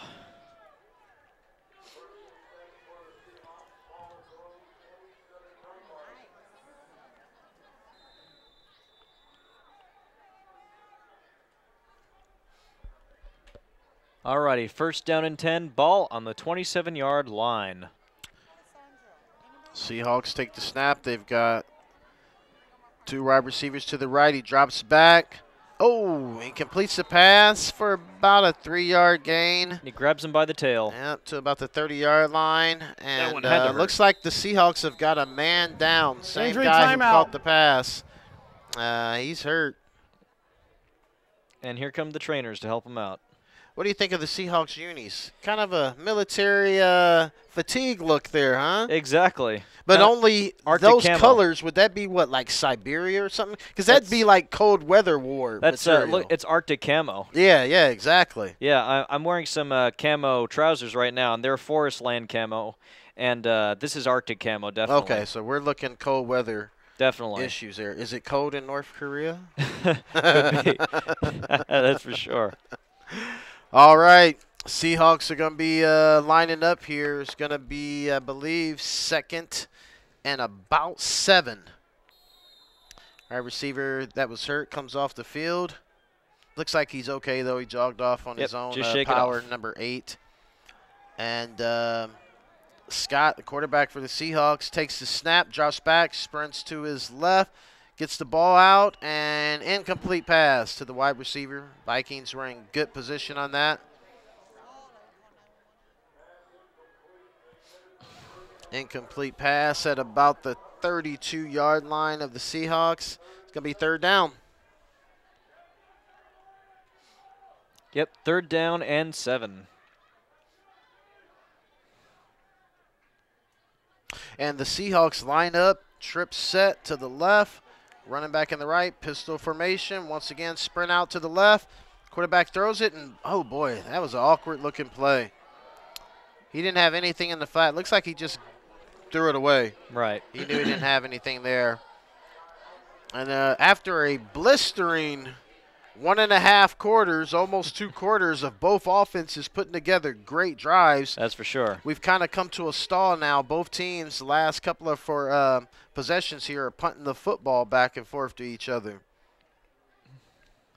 So the Vikings, once again, get an opportunity to see if they can put a first-half exclamation point on this game and see if they can take some sort of control. End-over-end punt. Fair catch by the Vikings receiver. He's going to take it in at about the 32-yard line. Vikings are going to have about 152 left to see if they can punch it in. Let's hope so. So what have we seen so far in the game? I think what we've seen is that the Vikings should be up by, I'd say, at least 2 touchdowns. Yeah, definitely. Defensively, I think they're playing up to their capabilities. The quarterback from LA Harbor is doing an excellent job of scrambling, a couple of good throws. But offensively, the penalties and the issues kept them from scoring. That one play where they got down to the 5. Right. Couldn't punch it in. Yeah, too many penalties. That's just not cool. Nope. Lowry takes the snap. He's got no man in the backfield. He's got time all day. Throws the ball. Incomplete. Yeah, so, man, there's a lot that they did good in that first half, but there's certainly more that they did bad. Oh, yeah. This is a team that averages 44 points a game, and they're going to have to make some adjustments, not so much in the plays they're calling or what they're doing offensively, just the execution and the discipline. Definitely, and Coach Peabody takes discipline very, very seriously. Yeah, well, no question about that. Mm-hmm. Lowry takes the snap, shotgun, rolls out to his right. He's got a man, and he completes the ball. Oh, and he drops the ball. Oh, was that a fumble? I don't know what they're going to do on that. He did. It looks like he got possession of the ball, took a couple of steps. He fumbled the ball. There's a fumble recovered by LA Harbor. 1st and 10. Oh, boy. Oh. The Seahawks get the fortunate bounce. Vikings wide receiver, I couldn't tell who caught that pass, but he caught it, was running. I don't even know if he was being tackled when he fumbled the ball forward, and the Seahawks were able to get on it. Another miscue by the Vikings. Ooh la la. Looks like the Seahawks once again get another opportunity to see if they can get closer or maybe even take the lead. They've got a 1:36 second quarter. This is the part where it makes you a little bit nervous. Shotgun. Throws the ball. Looks like he completes it. And going to gain about 6 yards on the play. Timeout, LA Harbor. LA Harbor takes a timeout. That is their second timeout of the half. 1:27 left to go in the second quarter. And who would have thought? 5-2, number 5 number 5 ranked team in the state, Long Beach City Vikings, in a real battle. Hey man, with a team that's 2-5. I know, crazy. But they do have 2 wins, which means sure they can win a ball game. They could do it again. They could do it again. So I don't know what the Vikings are thinking here, but they better start thinking about something else because this is a real ball game here. Yeah, and they got to make some adjustments and figure out how to stop shooting themselves in the foot. Yeah, and just remember, they have 2 wins. They did it before. They could do it again. Bingo. No, not on homecoming, but it could happen. It could happen. That's realistic, though. I mean, it's. We want to think positive, but you got to think realistic at the same time. 16-10, Vikings are up. 1:27 to go in the second quarter. Seahawks take the snap. Quarterback Scott drops back. He's got some, and they get the sack. They get the sack. Finally, the Vikings get home. They've been getting pretty good pressure on him, but he usually is able to elude and get out to the perimeter. This time he wasn't. They corralled him right in the middle, and they were able to get to him. It's going to be 3rd and about 5. I'd say that'd be about right, yeah. Quarterback Scott of the Seahawks got 3 wide receivers to the right, takes the snap. He's looking, throws the ball, and it's going to be incomplete at about the 38-yard line. So that's going to bring up 4th and 5. And it looks like the Seahawks are going to once again punt the football.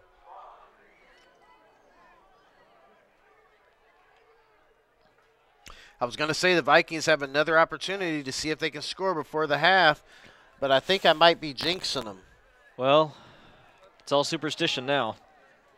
49 seconds left till halftime. Let's see what these guys can do.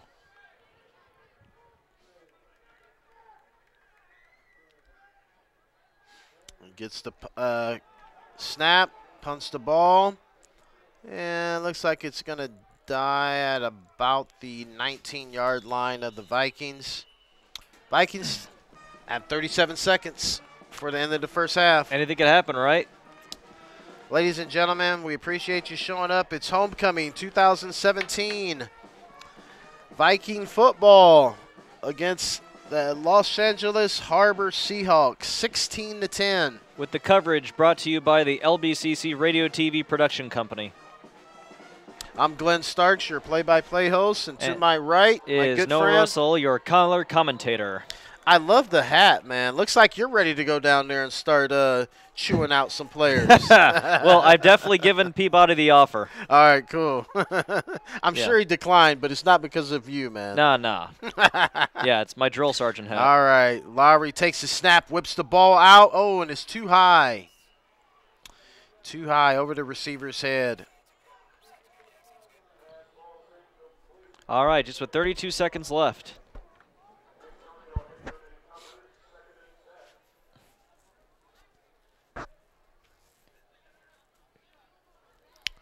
The Vikings hurry up offense. Got 4 wide receivers set. They give the the back to the running back, and he breaks out to the left, and he's got some room. He jukes a defender, and he gets out of bounds. Nice, nifty run by number 12 for the Vikings. Timeout, Long Beach. That's their first timeout. That's Elijah Bynum. Haven't seen much of him at all in the first half, but he showed his talent there. Yeah. Ran for about 15 yards on a nifty run on the left sideline. Was able to get out of bounds as well. 22 seconds left. If you ask me, that's what the Vikings need to start doing in this second half. Right. They're making big plays in the pass game, but sometimes what ends up happening is you don't take the sail out of the other team, and so you keep them in the game. Right. Because the possessions keep changing. You don't score touchdowns. You get into the red zone and you can't push it in. So the Vikings, if you ask me, they've got to start running the football, taking some time off the clock, and start beating up that defensive front. Coach Peabody definitely uses every weapon in his arsenal. Of the Seahawks. Let's see what happens here. 22 seconds left to go in the first half. 3 wide receivers set, Vikings, at about the 45. They're 45. There's a flag on the field. 2 flags in the play. Wide receiver Mike Wilson gets the pass at about the 40-yard line of the Seahawks, but there's multiple flags on this play, so let's see what's happening here. There were 2 fouls against the defense on the play. Offsides, number 48. That penalty is declined. Personal foul, hands to the face, number 62. That 15-yard penalty will be accepted. First down. Man, it is getting really, really ugly down in the trenches. Personal foul. It's getting intense. This time it goes against the Seahawks. Hands to the face, and he must have held that face mask to get a 15-yard penalty. First down and 10. Yep, 1st and 10 at the 39-yard line of the Seahawks. Vikings have got 17 seconds to see if they can punch it in here or get 3. Lowry takes the snap. He's got 3 wide receivers set. He throws the ball to his left. No dice out of bounds. No, Man, a lot of...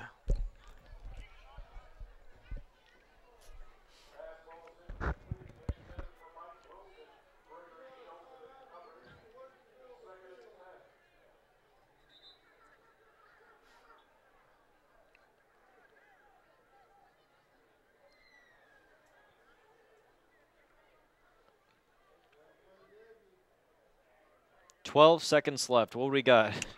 And Vikings are going to line up in their traditional 3 wide receiver set. 3 wide receivers to the top half of the field. Quarterback Lowry's got a running back. Bynum to his left, takes the snap. And he's got, and he dumps the pass off, and the running back is able to get it and smartly gets out of bounds at about the 27-yard line of the Seahawks. Good little play. There's still some time left. They didn't even run the clock during the play. Oh, boy, that's going to be a problem. Yeah. 11 seconds left.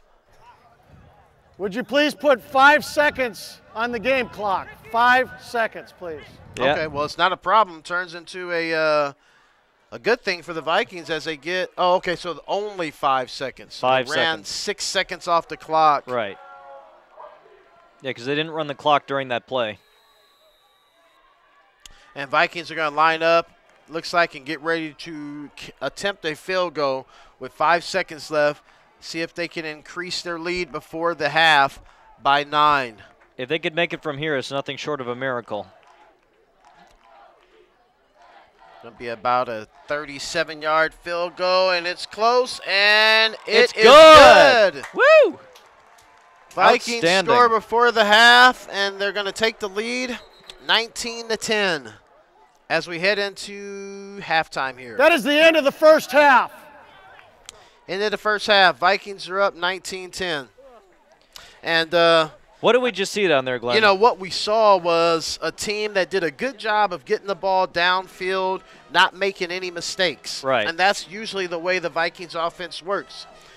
One thing I do like that I thought was different from what they've done all game long, they gave the ball to Bynum. Yeah. They gave the ball to Bynum. He picked up, I'd say, almost 40 yards in the last 20 seconds. Yeah. Not putting the ball in the air quite as much, but it was still effective.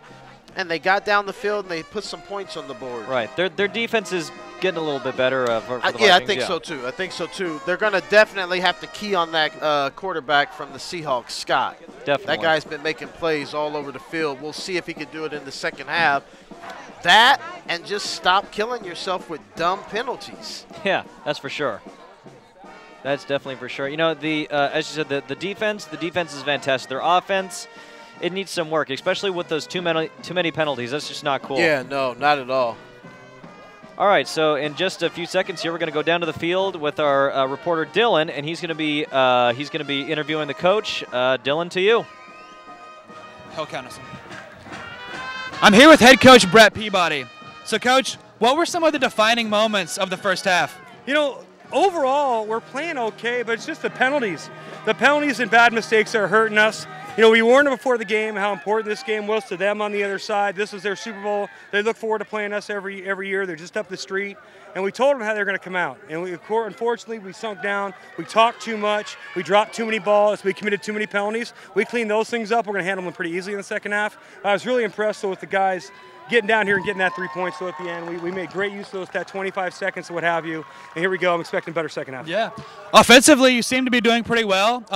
Do you think the intensity level is where it needs to be, or are we going to push it harder in the second half? Honestly, the only thing I'm really upset about is just the lack of discipline, the penalties, dumb penalties, and stupid turnovers. Other than that, we're fine. Yeah, I've noticed there's been a couple of penalties so far. Bad. And we had the ball, first and goal at the 3, right? Get a dumb penalty, and here we are back here with no game points. We'll clean it up. Great. Well, thank you, Coach. Good luck in the second half. All right, everyone, stay in tune for the second half. Thank you.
Martinez.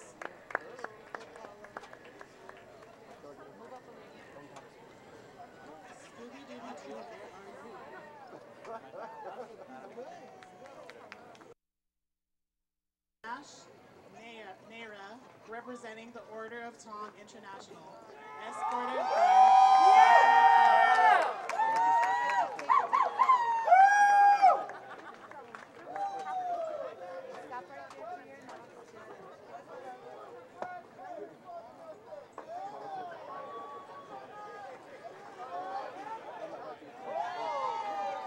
All right, calm down, he's taken.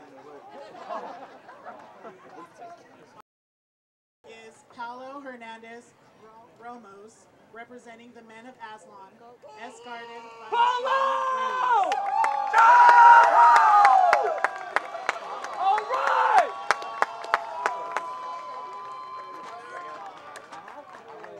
That's my boy. That is my man. All right, Paulo! And our next nominee is Eric Romero, representing Zion, escorted by Catherine Bustinza. Come on, Catherine.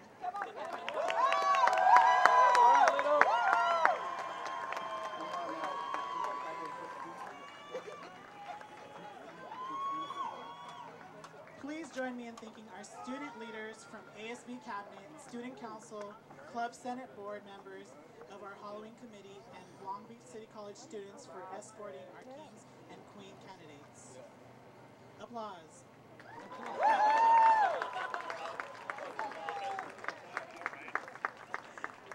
All right. And now to announce and congratulate the 2017 Homecoming Queen and King, none other than Long Beach City College's own Viking, Oli.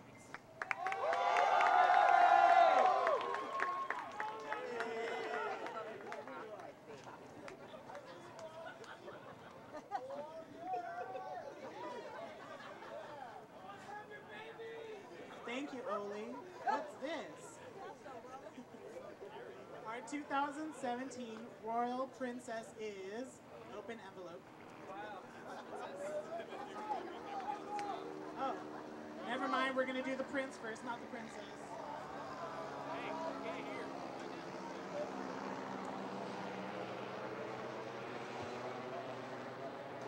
No, this is not Steve Harvey. Our prince is Pablo Hernandez Ramos from Manifest.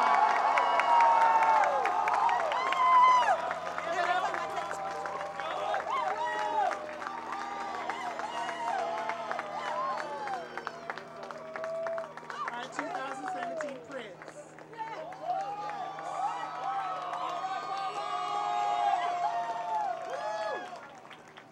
And every prince deserves a princess. So our 2017 royalty princess is, drum roll please. Do we got no? Drum roll for you. Rock band, no? Okay. The princess is Come on, baby girl. Heidi Alcantara, who ran as an independent student.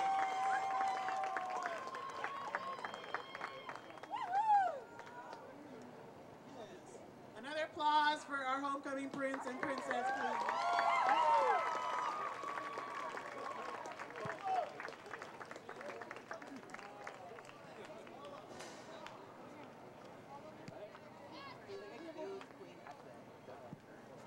Let's have a photo op.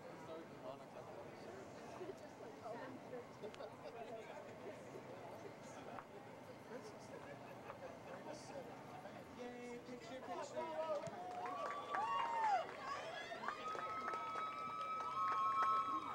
All right, congratulations again, you guys. Now we're moving on to our 2017 Homecoming King. Drum roll, please.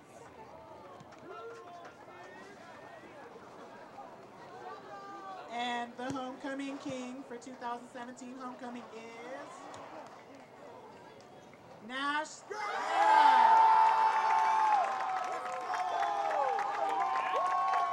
From the Order of Tom.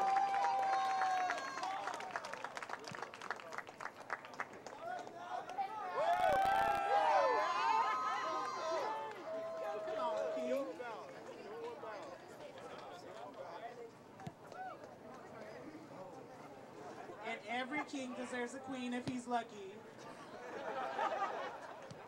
So this year's 2017 homecoming queen is me. Just kidding. Let's open this envelope and find out who it is. 2017 homecoming queen is Molly Hicks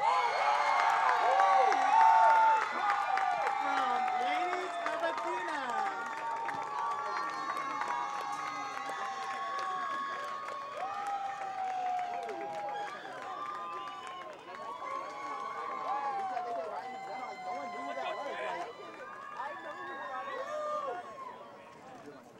Can we just walk around this way?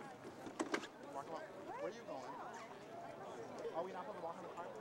All right, everybody, please welcome our new homecoming queen and king and their royal court.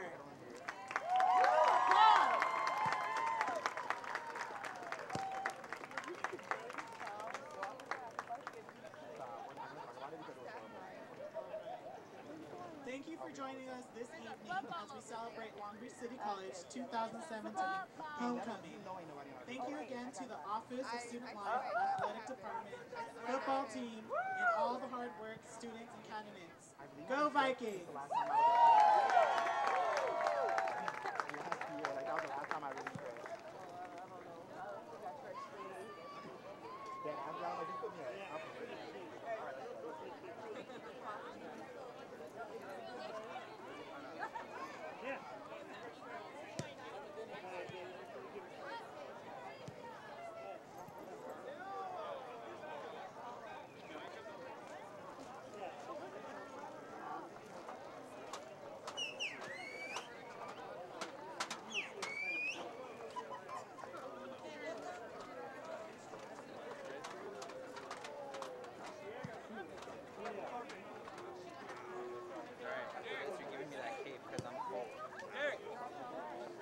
You roll up the carpet.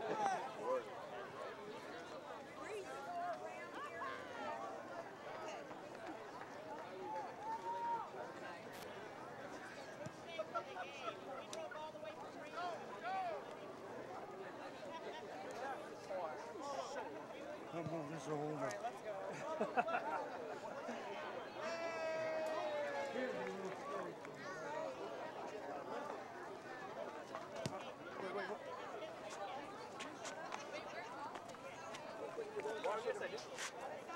It's moving faster than me. Hold up. Grab the middle, go backwards. Sorry, tight.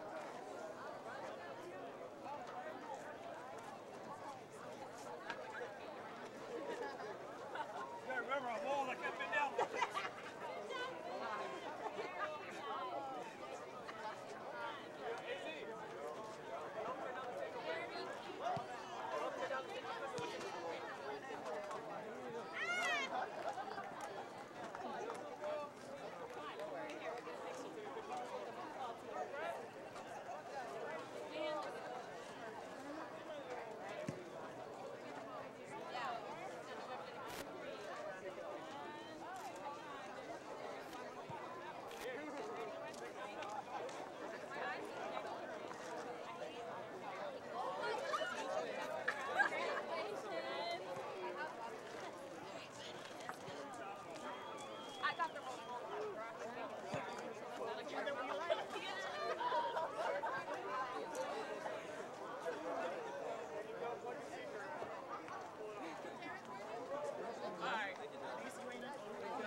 We know that I'm the real winner, you guys. Excuse me?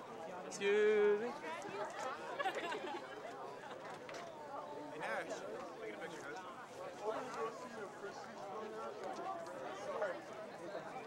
right. Congratulations. Okay. You want to...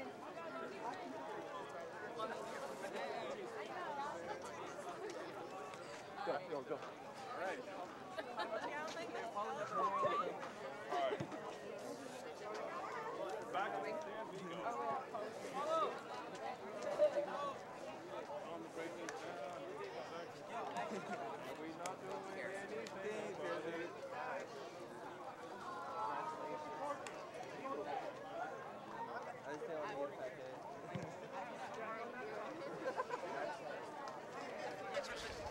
Yep. Yes, we're here. We're here. Dylan is. Dylan. Yeah. Dylan is.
Got it.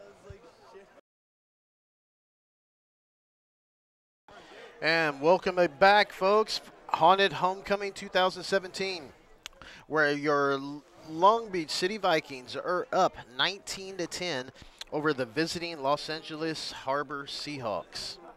It's been a real good game thus far. Absolutely. Not what we expected, but, you know, the Seahawks are here to compete. And I think you heard Coach Peabody at halftime when he was talking to our man on the sideline, Dylan, saying this is their Super Bowl. Definitely. They get up for this game every year. Yeah. And they're not going to go away.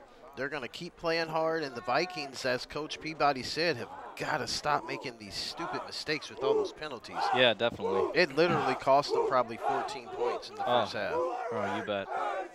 So the Vikings are getting ready to kick the ball off to the visiting Seahawks to start the second half here.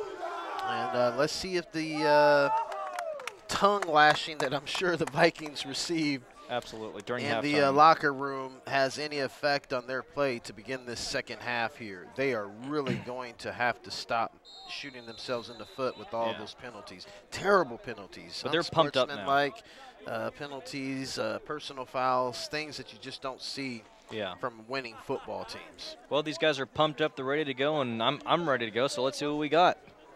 And the Vikings kick the ball off. High kick. It's going to land at about the 6-yard line. And the Seahawks fumble it. He picks it up. Skirts to the middle. Ooh.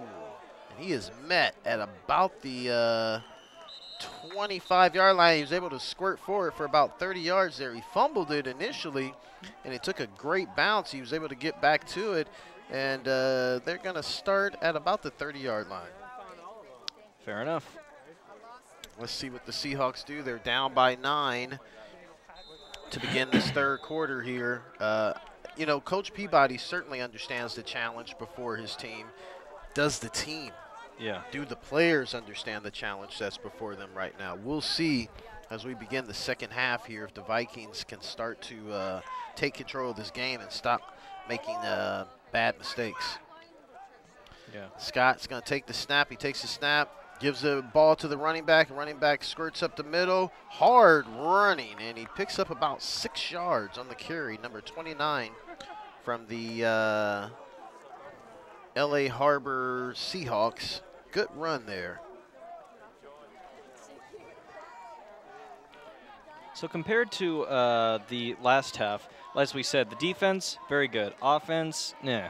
But let's see if they can improve both. He takes the snap again, gives it to the running back. Tyler Stewart, a 5'9" freshman out of Springbrook.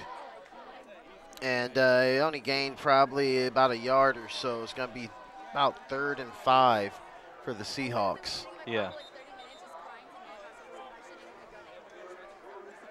Both teams have primarily, 80–90% of the time, stayed in their spread offense look.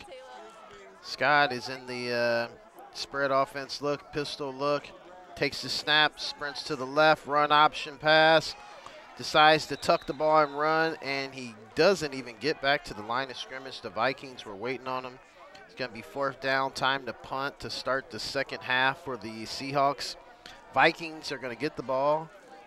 If all goes well, they're probably going to start with real good field position, which was certainly something that happened a lot in the first half here. Definitely. But all those mistakes that happened in the last half, water under the bridge, it's time for a fresh new start. Absolutely. Let's see if the Vikings can put it behind them and start playing smart football. They certainly played good, had some really good plays, and they're up by 9 points, but there was a lot to be desired.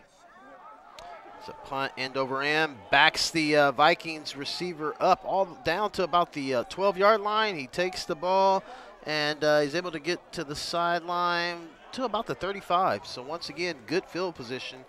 But if you can believe this, that might be the worst starting spot that the Vikings have had all night. Yeah, they're good. 35. Yeah, that's no good.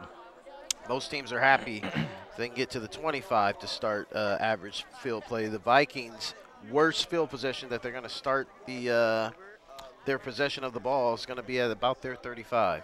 Well, we got a good lead, though. Yep, actually 34-yard line. Yeah. 1st and 10.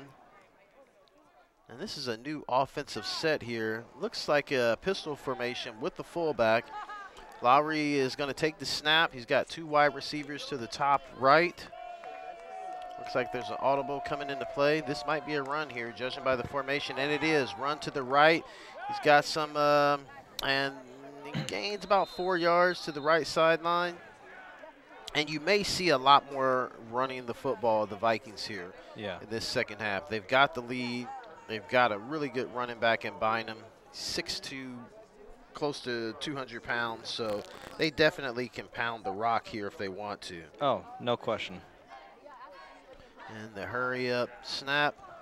They go back, trips to the left. They've got 1 receiver to the right, and they've got their tight end flexed out on the right as well. Yeah. I'm sorry, that's their tackle, but he shifts the running back to the right. Oh, tried a quick pass over the middle to number 2 of the Vikings. They weren't able to connect there. And I believe that's Jabari Minix, a sophomore wide receiver who played quite a bit here. And a couple of targets there in the first half for him. Vikings strip set to the left. Lowry takes the snap. He drops back, 2-step drop. He looks to the left, and the pass is too high. Pass is too high. It was intended for, looks like, his favorite target, sophomore Mike Wilson. 3rd and out. Oh, boy. And they're punting the ball. Vikings are going to be punting the ball. It's 4th and 7. Yep, 4th and 7. Ball on the 37-yard line.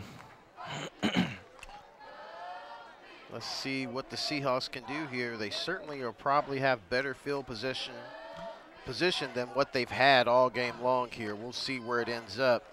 But their man is positioned at about the 20. Oh, and it's blocked. The Seahawks are able to get through. The punt is blocked, and they pick up the ball. They're going to take possession of it at the Vikings 20.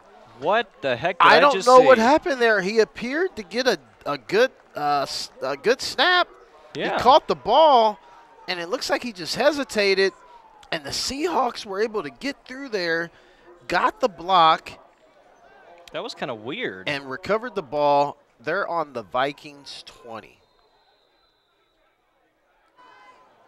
And they're, I thought their player was hurt. He's not hurt because he's hurt. He's hurt because he wanted to scoop that ball up and score. And he was trying. He just wasn't able to get his hands underneath it. Seahawks in business at the Vikings 20. First down. Oh, yeah. Scott takes a snap. He's option to the left. He fakes the ball to the tailback. Tucks it under and gets upfield for about 5 yards. Looks like he's going to end up right short of the 15-yard line. Well, we'll soon see.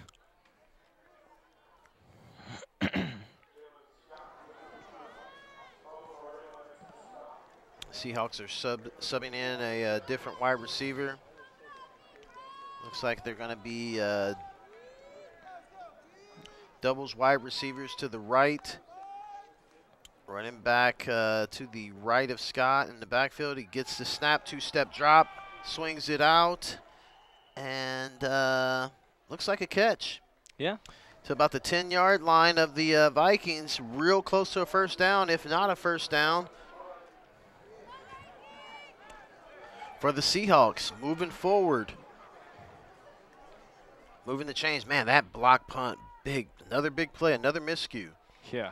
You can say on the Vikings part, but at some point in the game, you got to say, hey, these aren't miscues. These are mistakes that the Seahawks are putting the Vikings in. Yeah, definitely. And now he's up under center. Gives the ball to the running back, and man, the running back does a good job of pushing the pile, but they don't get much there. Maybe picked up 2 yards, maybe a yard on the carry.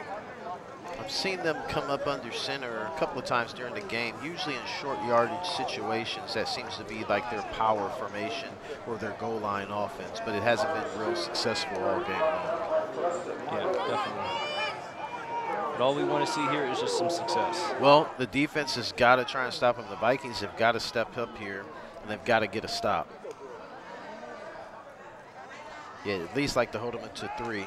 Option, pitches the ball to the tailback. Tailback's able to sprint out to the right and didn't pick up much, maybe a yard or so to about the 8-yard line.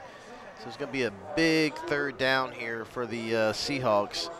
Seeing what they can do, what they can come up with to try and score here. And if not, try and pick up 3 to shorten the Vikings' lead.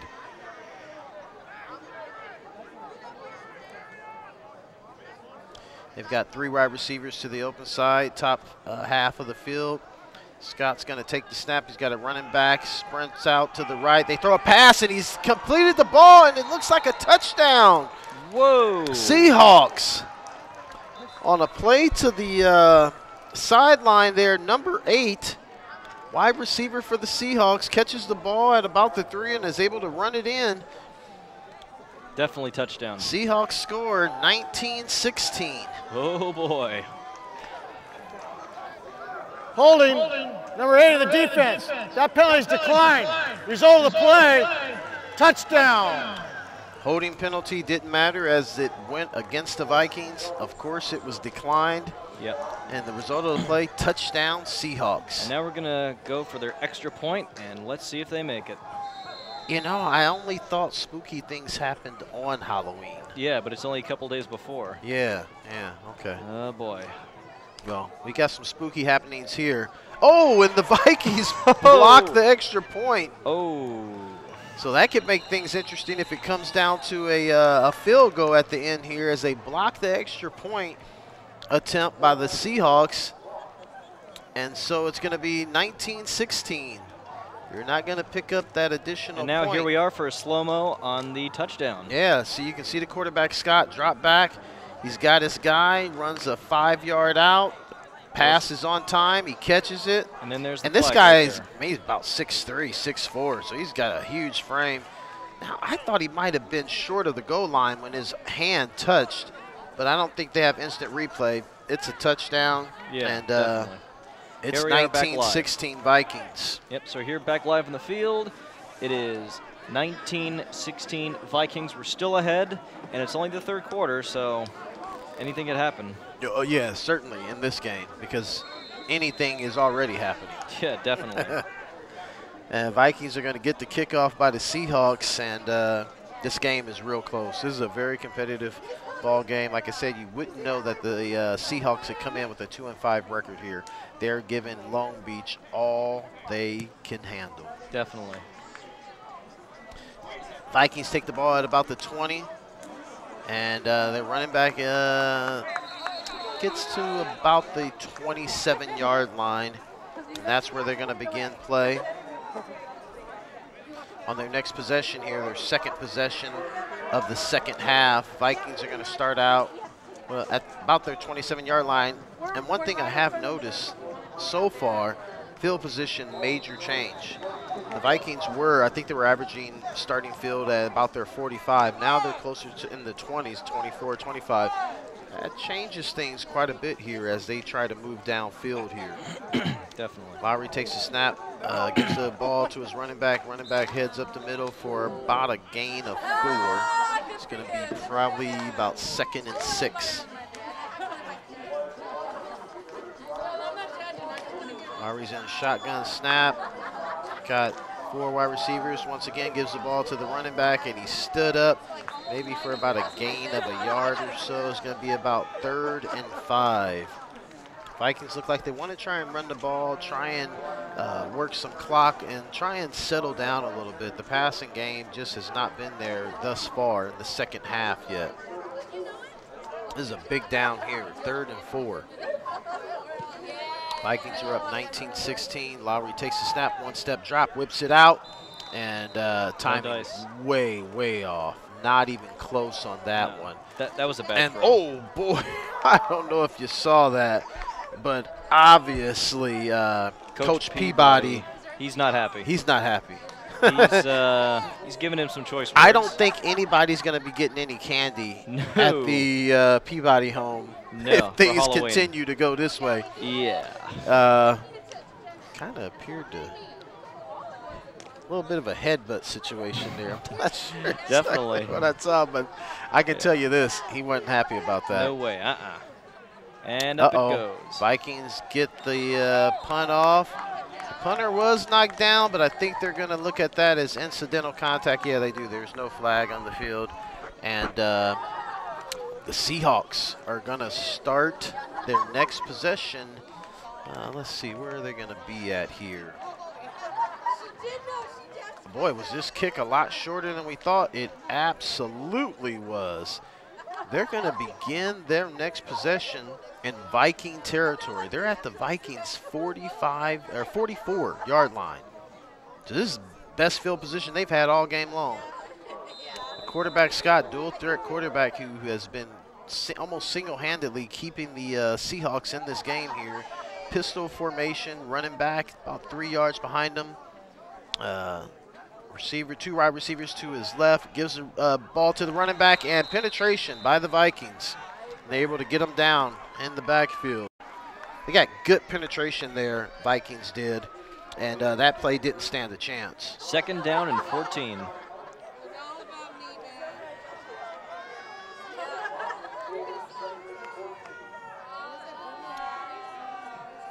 And I believe that was a defensive back, Cross Poirier. 6 foot, 205-pound freshman out of St. John Bosco on the tackle there for the Vikings on that last play.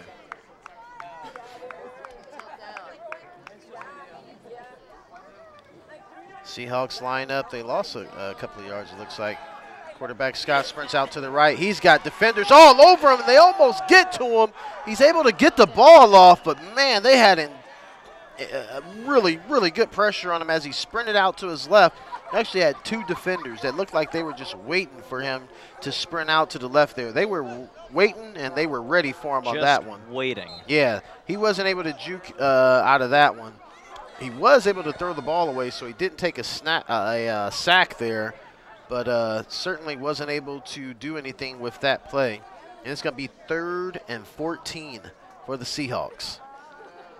This is a nail-biter right here. And Vikings line up defensively, 3-man front. Got a rush, and once again, the quarterback, Scott, is And he throws the ball in the flat, dropped by the receiver.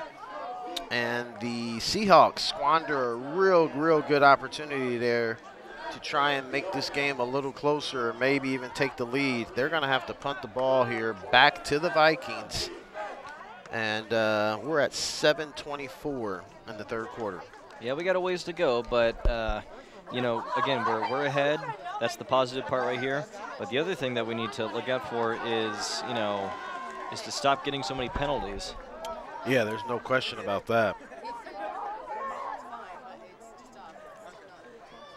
Snap.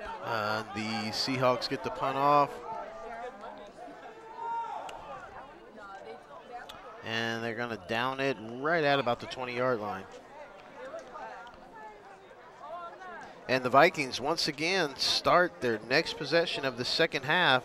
Actually, I think it's going to be, is it closer to the 22-yard line? Nonetheless, their field position has gotten worse and worse to begin this second half here on each possession.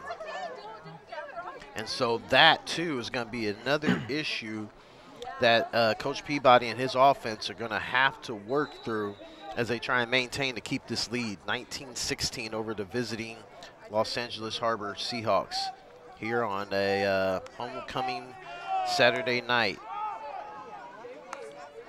Vikings once again run the ball to the left. Running back gets about 4 yards on the carry.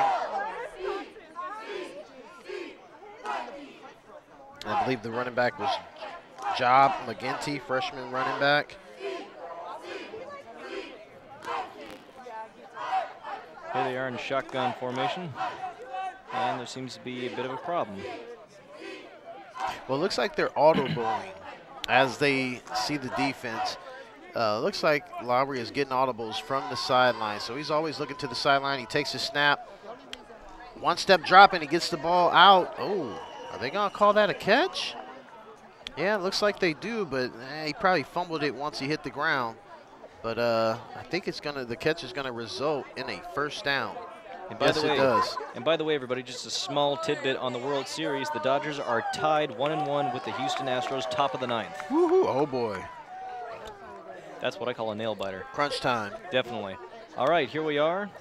Quarterback Lowry is going to take the snap, and this is a formation I haven't seen but just a few times here. He's got two running backs in the backfield here.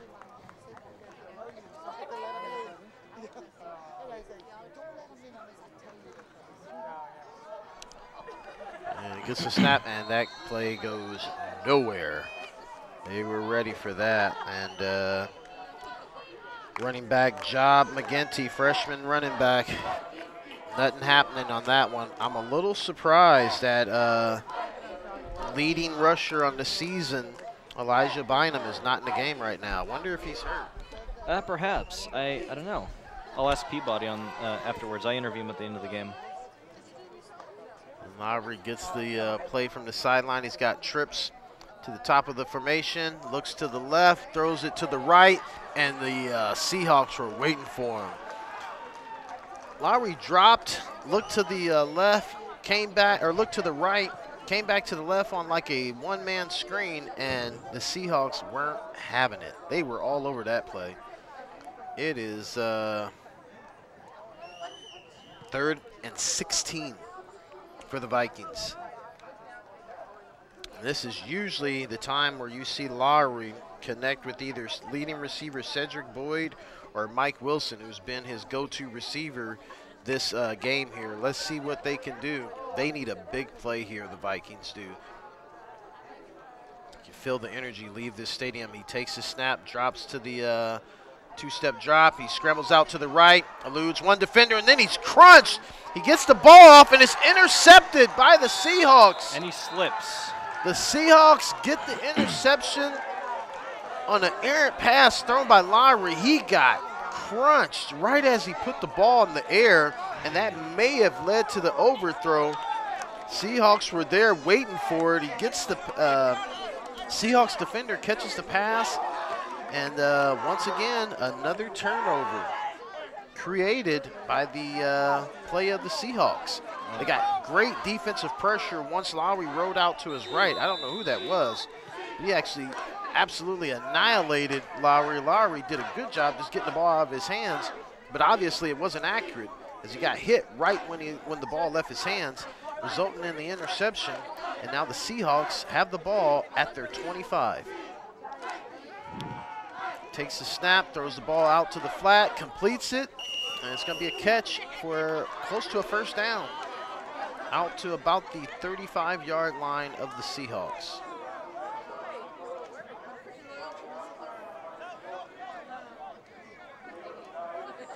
Boy, I hope Lowry's okay on that. He took a heck of a hit on that Yeah, he play. did, definitely. And the Seahawks line up, they've got 2 wide receivers to the right, 1 wide receiver to the top of the left. And now they've got a receiver that goes in motion, shifts the formation. They've got 2 wide receivers to the left, 1 to the right. Quarterback, running back in the pistol formation. Gets the snap, runs an option play, and Vikings are ready for him. And they're able to tackle him down for almost no gain. It's going to be 3rd and 1. Big down. And we've got an update in the Dodger game. Yes, indeed.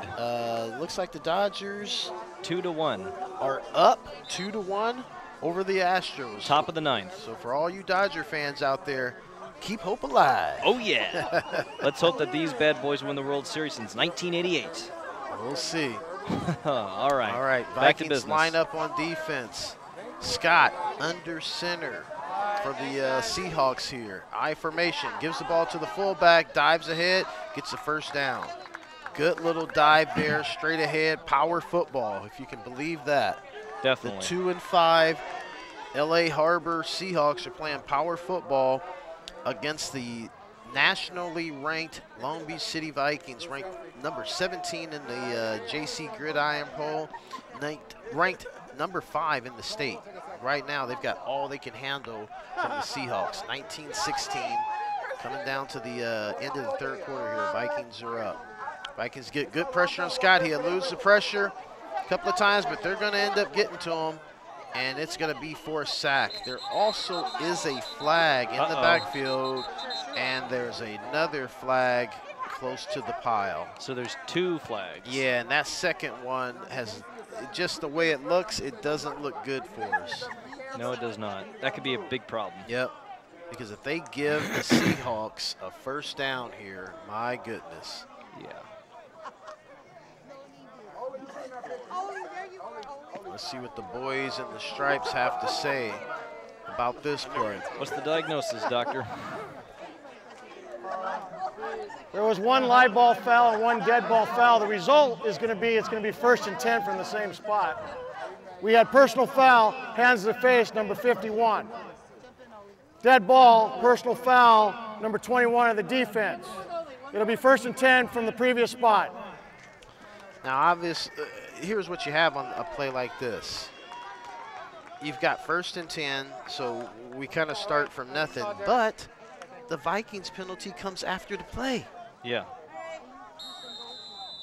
Terrible decision-making by the Viking players. Oh, we've got offsides on somebody. I don't know which way that's going to go. Looks like it's going to go against the Seahawks, so now they're going to be backed up even more. False start, number 8. 5-yard penalty, remains first down. And so resulting in another 5-yard penalty against the Seahawks, they're going to be at 1st and 15. But in going back to that previous play, the Vikings got a personal foul after the play. Yeah. So instead of them being able to get the advantage, they end up nullifying a bad play by the Seahawks by making one on their own. Yeah, we can't be doing that. Yeah, nonetheless, Vikings 1st and 15. Quarterbacks from the Seahawks drops back, throws the ball, and he completes it to number 8. Kapoof. His big play receiver. This guy is the gentleman who caught the touchdown earlier in the second half, or in the second quarter, I believe, which got the score real close. And now he comes up with another big play for the Seahawks for about a 30-yard gain. They are now at about the 28-yard line of the Vikings on a big play from Scott to his receiver, number 8 for the Seahawks. Can we get a name on him? What's that gentleman's name? What number is he? Number 8. Number 8. And Scott sprints out to the right, and he's able to get out of bounds at about the 15-yard line. Seahawks. Darren Jones. Darren Jones. What school is he out of? Oh, Darren Jones. Let's see. Let's see here. Darren Jones, he's a tight end, 6'5", 245 sophomore. He's from Compton. Oh, there you go. There you go. Good football player. I knew he's big, man. Guy, it looks huge. I didn't know what he was. 6'5". Yeah, he's a big dude. Yep. Good hands. Made 2 huge plays in this game so far. Once again, first down. Scott was able to elude the defenders and sprint out to the right for another big gain for the Seahawks. Takes the snap, option play, pitches. Oh, and the running back dropped the ball, and then it looks like it bounced back in his hands. My goodness, you talk about good fortune. Holy, holy Toledo. Oh, wow. He fumbled the ball. Almost lost a breath The ball there. bounced forward. I think I just lost a breath right there. He was able to pick it up and advanced it and picked up a first down. Chop block. Number 50 and number 57 of the offense. That's a 15-yard penalty. Replay first down. Wow. All that, folks, that I just told you, and it was nullified by a chop block by the Seahawks, resulting in a 15-yard penalty. Did he say 50 and 57? Yes. 50, Amir Jordan, and number 57, Amaleki My goodness. Lauki. Wow, what a huge penalty against the Seahawks. Wow. It's first and goal now. They're back to the 30-yard line. That's what I call the karma Vikings. right there. First and 26. Scott sprints out to his right, and he's going to be taken down at about the Vikings 25-yard line. Probably picked up about 5 or 6 yards of what they lost, but it's still going to end up in second and a long, long way to go. Oh, yeah. That was a huge penalty by the Seahawks there. And now we go into the fourth quarter. Score remains the same, 19-16 Vikings. And I got to tell you, I'm liking what I'm seeing here. Not in the case of scoring, but their defense. Yeah, the defense is definitely playing better. I'd say that. They're playing better. Some of these, the penalties, though, like that personal foul that they got back on that other series is just, or it may have even been this series, just you can't have those penalties at all. And then, two, they have been able to do a good job of, like I said, bend but don't break. Exactly. The Seahawks are making, some big plays, but they're not able to put the ball in the end zone. Exactly. Man, that was a fast quarter there. Yeah. Full of miscues and missed opportunities and good plays. Like that. And bad plays. 15 minutes just flew by there. So, yeah, we're in the fourth quarter now. With 15 minutes left in the game. It's crunch time. There it is. It is crunch time. And speaking of crunch time, the Dodger game is bases loaded, top of the ninth, 2-1 Dodgers. Oh, boy. Nail biter. Yeah. Absolutely. Who's up, Dodgers or? Dodgers, 2-1. Okay, all right. Bases loaded? Bases loaded. Gotta love that. Oh, yeah. And the Seahawks are lined up here. They are at about the 29-yard line of the Vikings. 2nd and 20. Scott gets the snap. Takes a one-step drop. He's got a receiver. Oh no! No! And a flag in the play. Oh my goodness!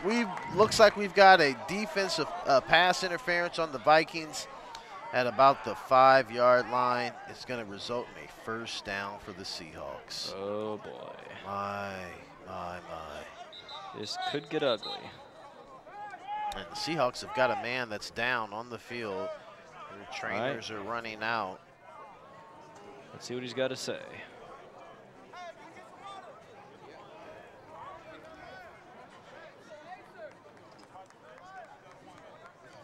A little indecisive there. Pass interference, number 13 of the defense. That's a 15-yard penalty. First down. First down 15-yard penalty. On a 2nd and 20.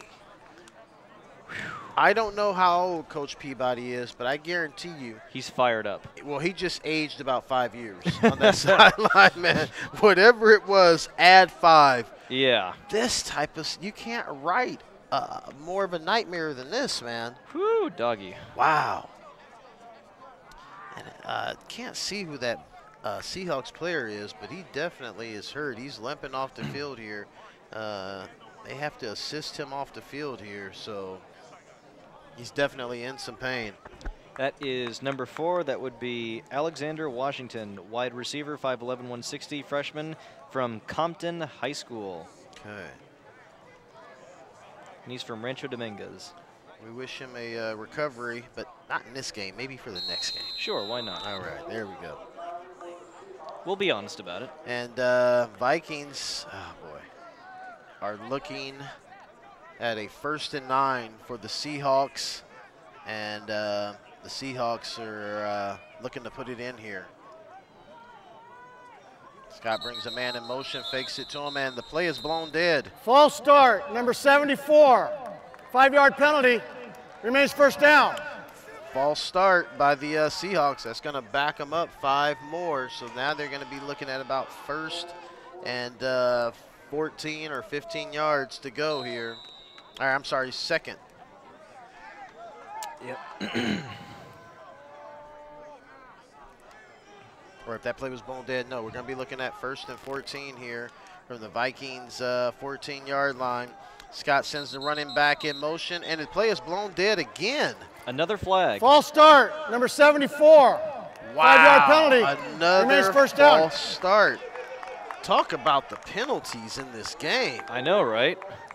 Man. Holy smokes, Batman. Both teams just, what else do we have happening here? We've got 2 more flags. Dead ball, What? unsportsmanlike conduct, number 74. 15-yard penalty, remains 1st down. Seahawks. Oh, boy.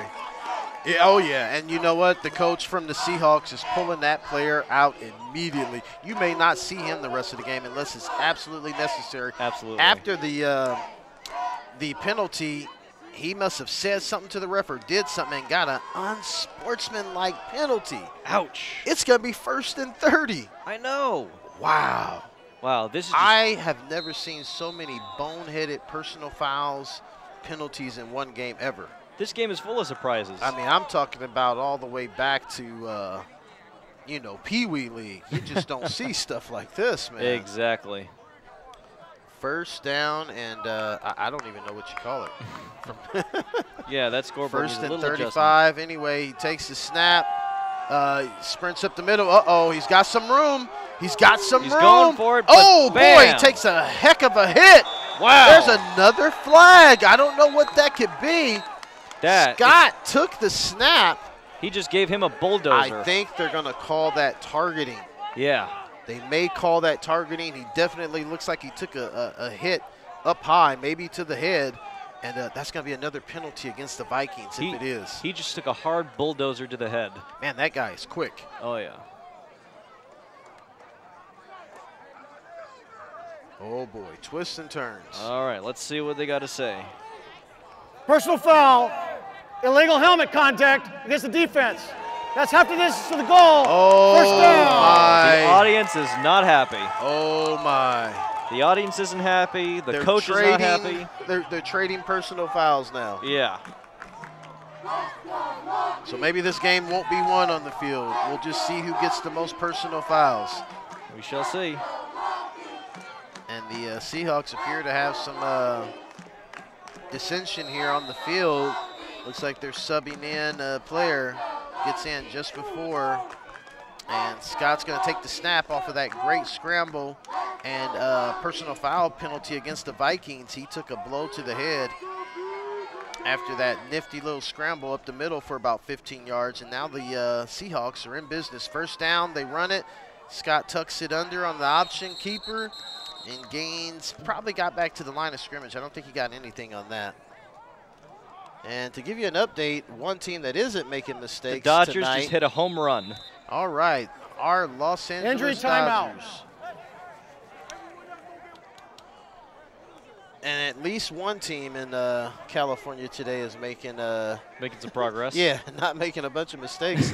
That's for killing sure. their opportunities to win. The Los Angeles Dodgers, who are actually in Houston right now, playing the Houston Astros. Yeah. World Series Game 4. Yeah, game 4. Game 4 up 6-1. 6-1. That was looked like a not a grand slam, but there were 2 guys on base. Bellinger hit a home run right into center field. I've been waiting for Bellinger to come on. The guy had a terrific season. He was a little off in this in the postseason here, but definitely. Dodgers are looking good. I believe it's the top of the 9th. So it's the middle of the 9th all right, now. Middle of the 9th. All you Dodger fans, your LA Dodgers are up 6-1 in Houston. Absolutely. Trying to bring home the first World Series to the Los Angeles Kingdom since 1988. Unbelievable. Wow. Were you born back then, Noah? No. Or so you were just a twinkle in mommy and daddy's eye. You bet. All right, quarterback Scott takes a snap. He's got trips, wide receivers to the left, fakes the ball, gives the ball to his running back, and his running back is able to slam up in there for a, I don't know if he gained much on that one. Yeah. But and to answer your question there, yes, it was in '88, and then I came 6 years later. Oh, okay. All right. So you weren't even a thought, actually. Yeah. My parents were actually married in '88. So. Oh, that's cool. They just waited Injury a while. timeout. Yeah, injury on the field, and ooh, looks like he's got a leg injury there. Uh-oh. Seahawks, I don't know what number that is. I mean, talk about, just the peaks and valleys of this game. I know. I've seen tons of really bad I've never injuries. seen a game with so many personal fouls at crucial junctures of the game. That offensive lineman from the Seahawks, number 74, he better be darn lucky that the Vikings turned around and gave him a gift, which is what they did when they committed that foul against the quarterback Scott of the Seahawks with that blow to the head. Yeah. And nullified his boneheaded play. Yeah. And so now the Seahawks, once again, I believe it's 3rd and goal at the 5-yard line of the Vikings. And let's see what they can do. They certainly want to come away with 3, but they are trying to punch it in and take control of this game here. Quarterback gets the snap, throws the ball out, and it was broken up at the last second. The last second, the Vikings defender was able to break that pass up. Quarterback Scott, it dropped back, taking a 2-step drop, flung it out to his right. His receiver wasn't able to grab it. And now the Seahawks are going to attempt the field goal and see if they can tie this game up, 19-19 with the Vikings. Now, when you said that you'd never seen so many penalties in this game, last game when we played Mount Sac, I'd never seen so many injuries on the field. 5 or 6 Mount Sac players were injured on the field, wow. laying there on the field. It happens so frequently. And it looks like the field goal is good. Los Angeles Harbor Seahawks, 19-19 against the home. Oh boy, and we only have 12 minutes left in the game. Do you think we dare go Long into Beach City Vikings. Do you think we dare go into overtime? You could see that, but I really think this game is going to come down to the Vikings have got to completely settle down. They've got to do what they've done all season long, which means they've got to throw the ball, but they've also got to mix in the run effectively. Right before the end of the first half, on that drive where they didn't score a touchdown, but they scored 3, and you heard Coach Peabody mention, hey, this was a really good drive for us. We were able to run the ball, control the clock. We threw a couple of passes, and we took the ball down the field in a short amount of time, and we got 3 points. All the rest of the game, they haven't been able to do that. They've really just gone heavily to the pass, and when they have tried to run, the Seahawks have been waiting for them. It hasn't resulted in any big plays, not even any first downs. And so they've really got to figure out what they can do here to try and get the tide of momentum back to their side. You can see the players. They just seem to be lethargic and like they don't know what's going on here. And they certainly have got to stop making these boneheaded penalties. Yeah, no kidding. Seahawks kick the ball. Long Beach City College takes the ball at about the 11-yard line. The receiver's sprinting to the left. He's got a crease. Oh, he gets upended at the 40-yard line. That was a great open field tackle by the Seahawks, or he'd still be running. It'd be a touchdown by now.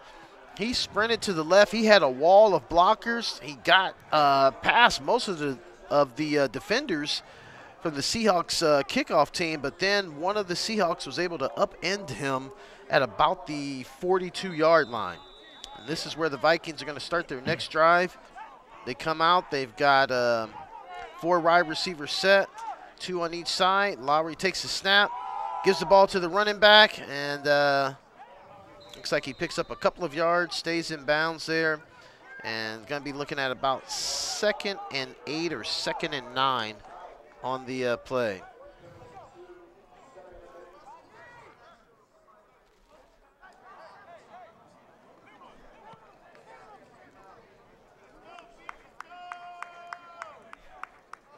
And it looks like Bynum is back in the game for Long Beach City College, the running back. And it's a one-step drop. He gets the ball off real quickly on a slant to number 2 of the Vikings. And I believe that is, let's see here, Jabari Minix, the sophomore wide receiver. He's been getting more and more opportunities and doing real good with them in this game here. Didn't appear to play a whole lot during the season.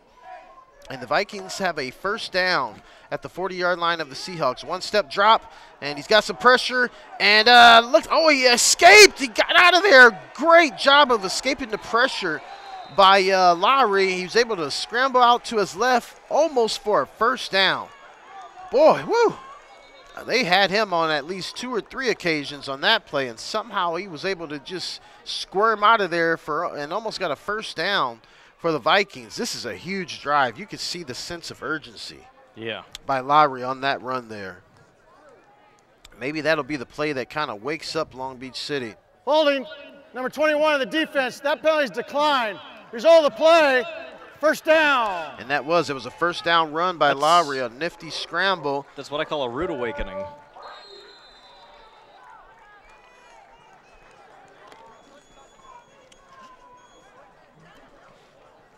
And 3 wide receivers set by the Vikings.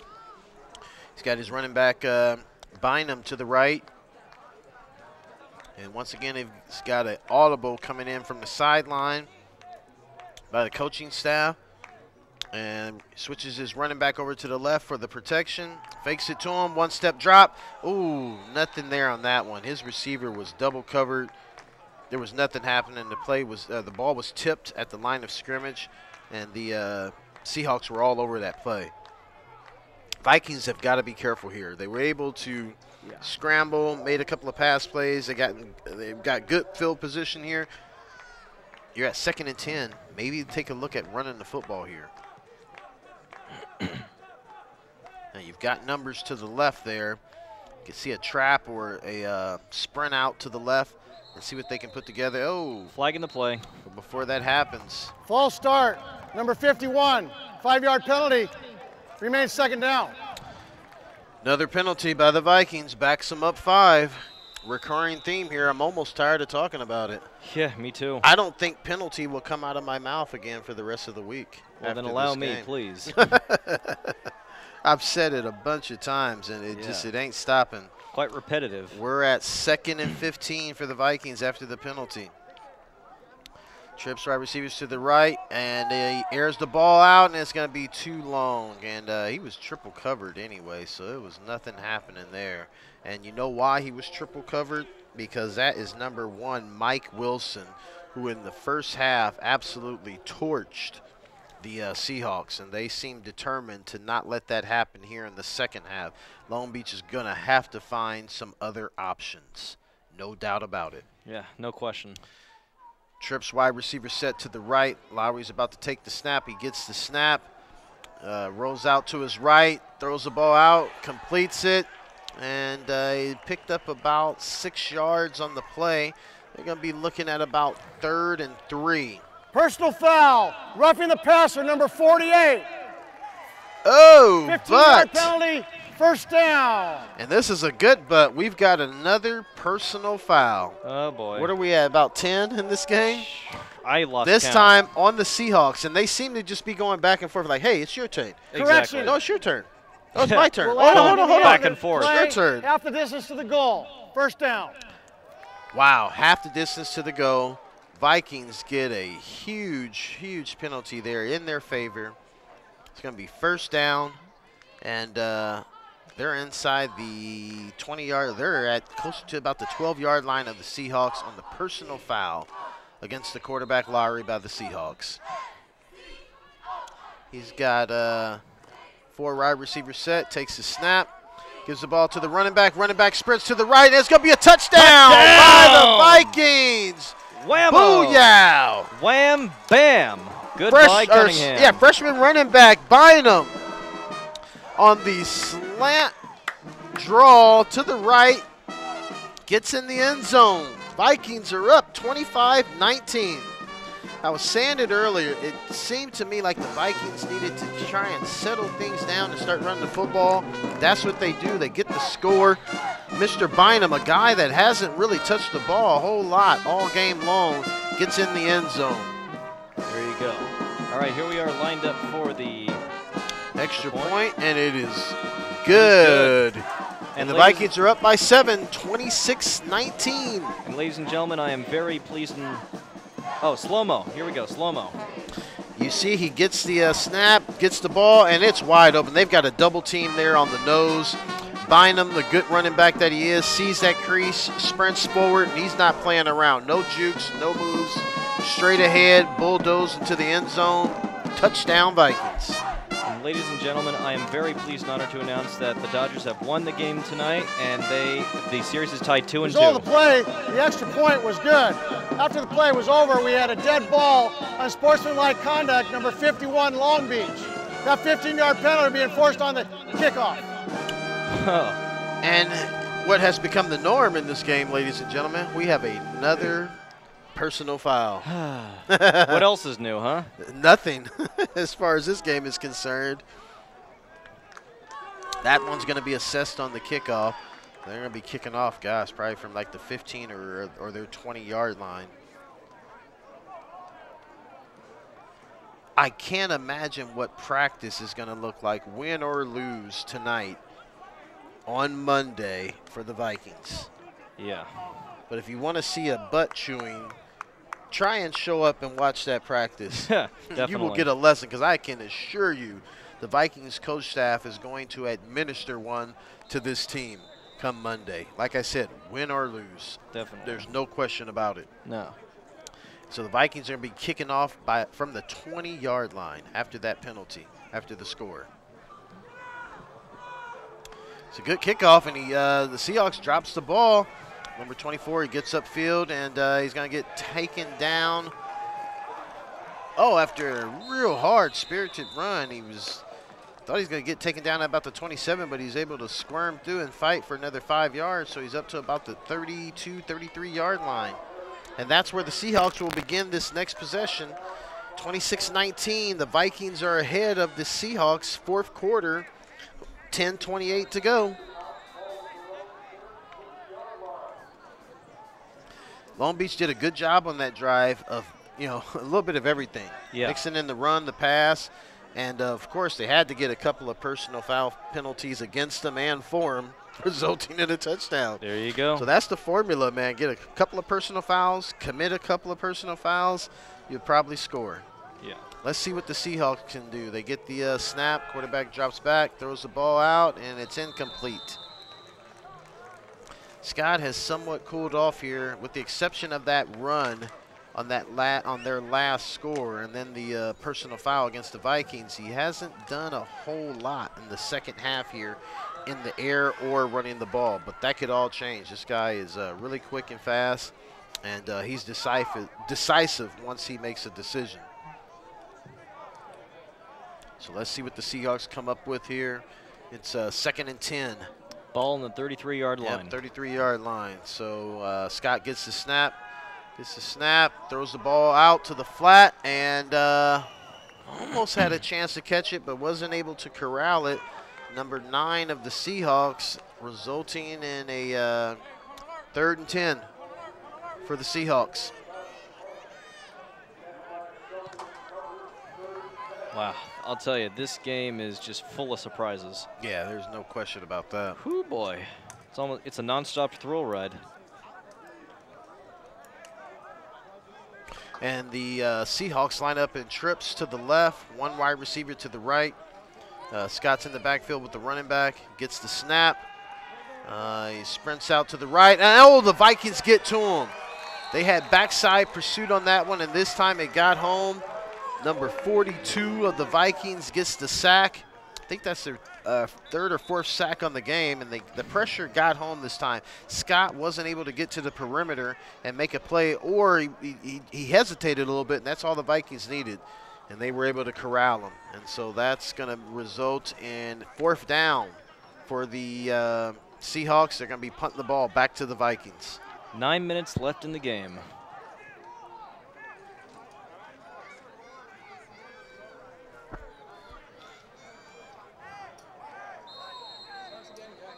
And a flag. Yeah, that looks like a legal motion or maybe even time clock infraction. Illegal substitution, LA Harbor. That's a 5-yard penalty. Remains 4th down.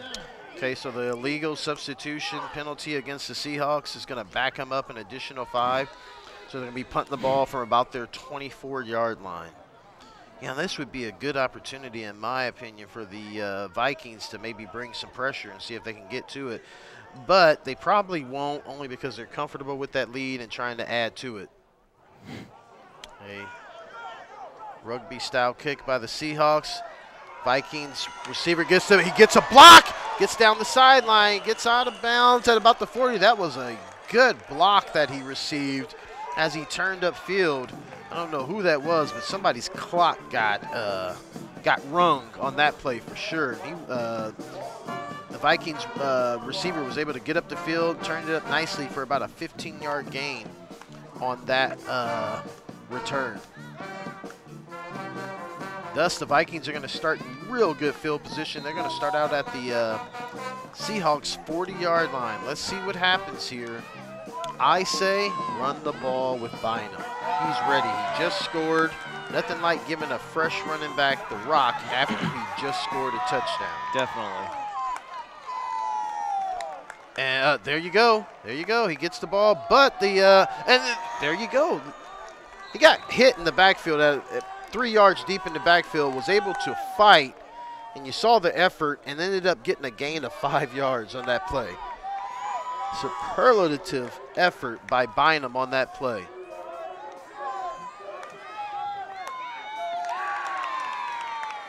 And Lowry looks like he's getting a snap. Play is being, looks like it's being changed from the sideline. They're looking at the alignment, defensive alignment of the Seahawks. Lowry brings his man in motion, snaps the ball. Uh-oh. I don't think Bynum's going to get much on that one. They were ready for him. He tried to break it to the outside, but there were just too many defenders. And, boy, it looks like the Seahawks are kind of starting to drop like flies here as they've got another defender down. Injury timeout.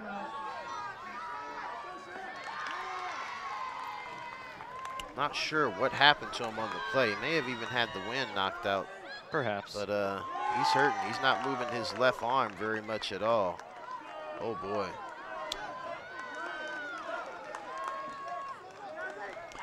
It looks like the Vikings take this injury timeout to discuss a couple of things with their offensive coordinator and see if they can figure out what they want to do here. It's 3rd and 10.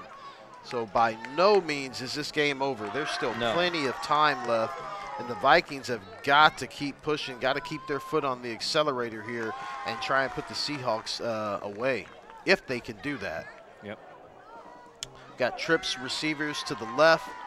Lowry's got his running back Bynum to the left as well. He's got one receiver to the right. That would be Mike Wilson, who looks like single coverage to the outside on Mike Wilson. So let's see if they go to him.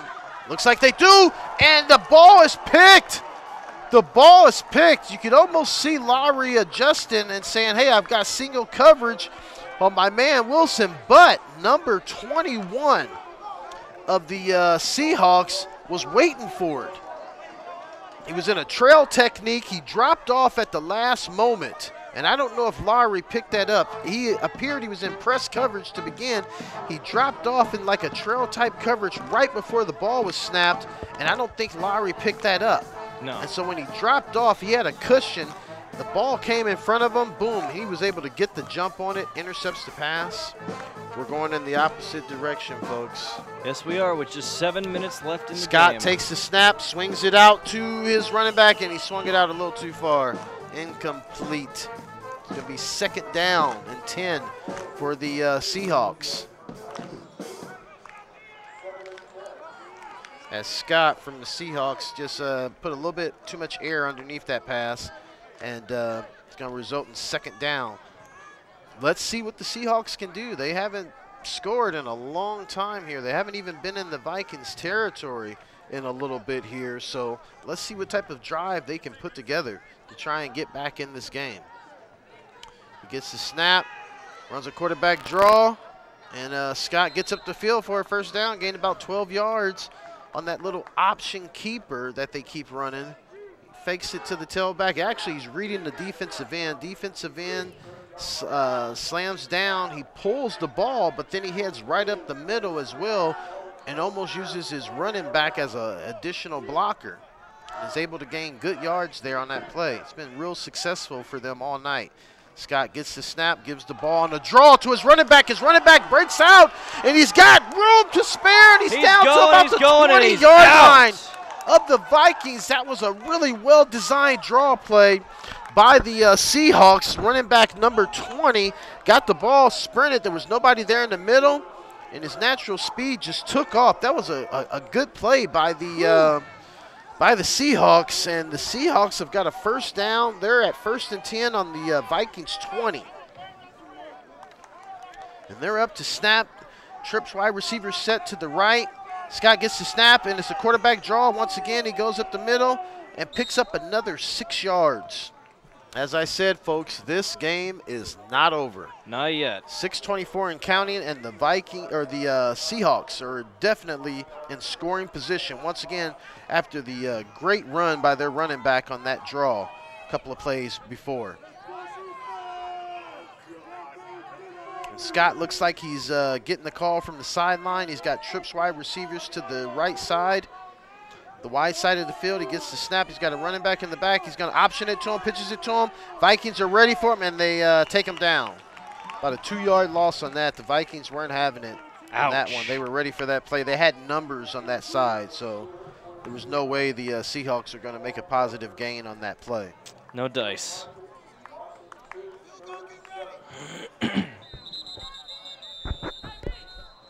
Injury timeout. Injury timeout. Now, do you think some fatigue could be setting in on the part of both teams? I wouldn't be surprised. Yeah. I mean, you know, these guys have been working hard. You know, when you just look at the play count, because both teams are running almost like a hurry-up offense. Oh, yeah. This isn't no traditional lineup in the huddle. Neither team huddles. No. So, you know, if you normally do, 70 or 80 snaps per offense, you're probably looking at 90 or 100 snaps per offense in this game. Right. Which is a tremendous amount of time that you're going to spend on the field. Once again, trips wide receiver set to the wide side of the field for the Seahawks. It's about 3rd and 7 to go. Scott sprints out to the right, throws the ball, and he gets the receiver, catches the ball, and it's going to be for a 1st down. Scott was able to elude the rush, got out to his right, stopped, saw his receiver come open for an instant, got the ball to him, resulting in a 1st down for the Seahawks. It's going to be first and goal for the Seahawks after that play. Which is 4 minutes. This game is not over yet, but it's 4 minutes. 26-19 Vikings. Seahawks line up, 4 wide receivers set. Got the running back pistol position. Sends the running back out in motion to the left. Turns to the right, throws the ball. And no dice. Incomplete on the slant pass to his wide receiver. Any diehard Viking fan would go, whew, that was a close one. Well, I think from this point on, especially when the other team is inside your 10, every play is a whoo, if they don't score. Absolutely. And you see number 8 for the Seahawks coming back in the game. Their tight end, who has made a number of big plays. I wouldn't be surprised if they go to him. Maybe something in the flat like they did on that scoring drive earlier in the game. Quarterback Scott gets the snap. He's under pressure, and the Vikings get home. They get the sack. Big play by the Vikings defense. Holy smokes, Batman. Absolutely, they were able to get to him, and the key to that play was Scott had nowhere to go in terms of getting to the perimeter on either side, and they had the middle of the field collapsed as well. So they brought pressure from all sides on that one.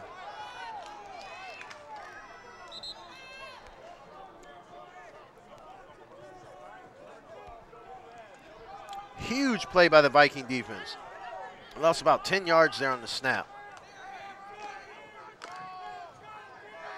That bend, but don't break. Scott gets the snap, drops back, gets the ball to the receiver. Nice gain, but he's gaining back pretty much what they had, and that was number 8 again, their big 6'5" tight end out of Compton, who's made a couple of big plays in this game. Timeout, LA Harbor. That's their first timeout of the second half. Okay, it's not going to be enough, but the Seahawks take a timeout, and obviously they want to talk about this, Noah. Yeah. You know, this is a critical juncture of the game. Do they go for it? Do they kick the field goal? They're still down. Yeah, right. 3:29 left. You got to be thinking, hey, Long Beach might be able to run out the clock on us. Do you think they go for it here? Anything's possible. Yeah. So the Seahawks have got a big decision to make. They're down by 7. And you got to be thinking, if you're LA Harbor, hey, we're 2-5 on the season. Obviously, the playoffs are probably not going to happen. Yeah. But we have an opportunity to come to Long Beach and beat our hated rival, the Vikings, on homecoming night. Yeah. So let's just put it all on the table and let's see what happens here. Exactly. And true to form, looks like number 5, Scott. They don't mince words. Sensational quarterback of the night for the Seahawks is coming out on the field, and they're going to go for it. 4th down, 4th and goal. And the Seahawks have got trips to the wide side of the field. Number 8, their 6'5" tight end, is in the slot. Quarterback Scott is ready to take the snap. He gets the snap, looks to his left, looks to the right, and oh, that pass was not even close. Youch. And the Vikings are going to take over. They hold there. Good defense, terrible execution by the Seahawks, resulting in nothing happening. Nada. Not a for thing. the Seahawks, and the Vikings are going to take over at about their 7-yard line.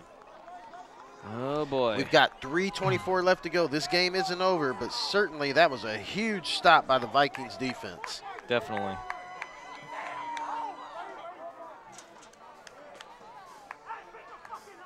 And you'd like to see the Vikings run the football. Obviously, you've got to be effective. You've got to try and get a couple of first downs here. So certainly you're going to have to mix in the pass. But you've got to be able to run the football here.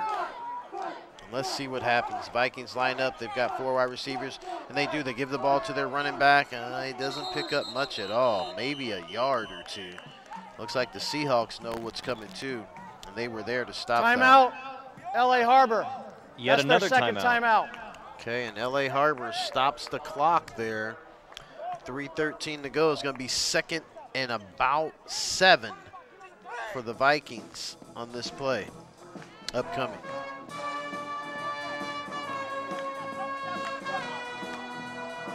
Oh boy, oh boy! This has been quite a night. The Dodgers have won like their the second game in the World Series, or the 4th game. I beg your pardon, the 4th game, and we got a terrific, exciting ball game. Yeah. Although the penalties and just the miscues by the Vikings have really kept LA Harbor around.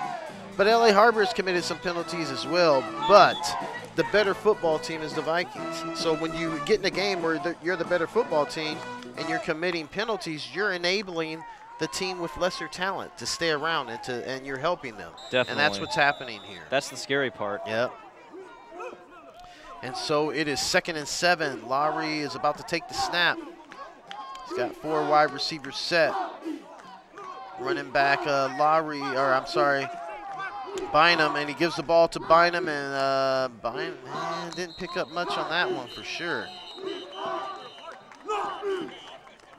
And 77 has to go off 1 play, helmet off. Okay, it's going to be actually looks like he picked up a couple of yards there if I'm looking Timeout, at the marker. LA Harbor. That is their last timeout. LA Harbor has extinguished their timeouts for the game. They've got no timeouts left, so they can't stop the clock. But they've done a pretty good job of managing this. It's 3 minutes and 4 seconds left, and it's 3rd down for the Vikings. The Vikings have got to get a first down here. If they don't get a first down, they give the ball back to L.A. Harbor. Oh, boy. Yeah. You know, quarterback Scott hasn't done much in this second half, but he is still very elusive. He's got a good arm on him. And he's got a big target, number 8. Who was that for the Seahawks? Number 8? Yeah. That would be Mr. Darian Jones. Okay, Mr. Jones, who's made a number of big plays here for the Seahawks throughout the game as far as their passing game and receiving game is concerned. He's no Indiana Jones, that's for sure. No, I don't think so. Of course not. Not at 6'5". No. All right, so Vikings line up. Big 3rd down here, 3rd and 4. And Lowry looks like looking to the sideline, looking for the audible or play from the sideline. He's got 4 wide receivers set. Drops 1-step drop, and he gets the ball in there to his wide receiver on a slant. And you know who that is. Number 1, Mr. Wilson. Ooh, boy. Now it's becoming just pitch becoming and catch, funny. baby. First down. Big play Wham, bam. by Mr. Lowry there. They completed it, and it's going to be a first down. Now that clock is running. Certainly part of the equation here in this game. And it looks like the Seahawks know that, and they are up on the line of scrimmage. Looks like a blitz coming from the right side. Let's see if Lowry switches his protection. He may be right now. But it looks like the Seahawks are cooking up something to try and bring some pressure. And they do. They run the ball with the Vikings do. No gain there. But guess what? They cannot stop the clock at this point. So it's going to stop one more time here at the 2-minute warning. But then the Vikings are still going to have 2 more downs to try and ice this game. Oh, boy. Now this is where it gets to be a huge nail biter.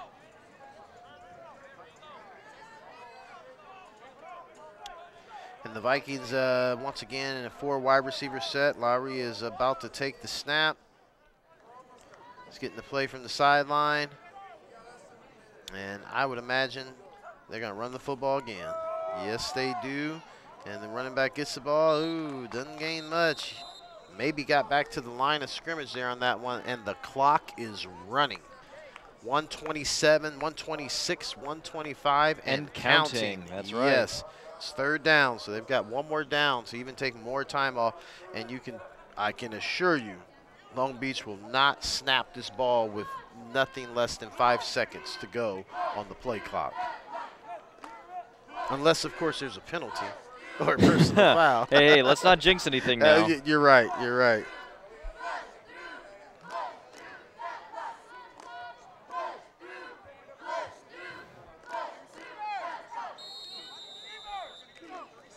As a matter of fact, they take the clock Long Beach all the way down. You just had to say they call a timeout. Very smart move. Yeah. So they don't back themselves up, which would have been a mistake. Sometimes it's a mistake that you can manage when you're trying to run out the clock. But what they do, because they've got timeouts, and this is where you look at somebody like Coach Peabody, who ironically used to coach the other side. Isn't that weird? That really makes you Our think. Coach Peabody used to coach L.A. Harbor. He was there for a number of years and had a winning record there. This guy's been a winner everywhere that he's gone. Yep. And came here, and we're fortunate to have him. He's built the Long Beach City College program up into a national power, certainly a state power. And the Vikings come back out, 52 seconds left to go on the clock. After the timeout, they're going to be looking at 3rd and 10. I don't know if you run or throw the ball and try and get a first down here. My money is that Coach Peabody is going to look to run the ball, run that clock down as much as he can, and then look at his special teams and his defense to end this game. And I'm pretty sure that when I go down there and interview him after the game, he's going to definitely talk about excessive penalties. Oh, there's no question. Yeah. No question. Lowry gets the snap, gives the ball to the running back, and Lowry picks up a first down. And that pretty much, I think, is going to ice this game. Lowry gave the ball to his running back, Mr. Bynum, freshman running back. leading running back on the season in terms of yards, carries, and touchdowns. This guy's got almost 10 touchdowns on the season. Unbelievable. Why wouldn't you give him the ball? That guy's a beast. Come on now. Yeah, this game is almost going to be in the refrigerator. Yeah, it's looking that way. This is what we call cold pizza time. Exactly. Cold pizza time. No microwaves. No microwaves, baby. Yeah. Well, ladies and gentlemen, this game is in the refrigerator. Absolutely. With the final score of, oh, wait a minute now. Second timeout. Yeah, but pretty much it's over. Long Beach City College Vikings 26, LA Harbor 9 Seahawks 19. Valiant effort, but not enough. 19. Well, ladies and gentlemen, this game is in the refrigerator. The door is closed. The lights are out. The butter's getting hard. The eggs are cooling, and the jello's jiggling. And we're going to be eating some cold pizza. That's for sure. Good night, ladies and gentlemen. Happy homecoming. Happy Halloween to everybody. I'm Noah Russell. And I'm Glenn Starks, your play-by-play host. And we shall see you next time. Thank you.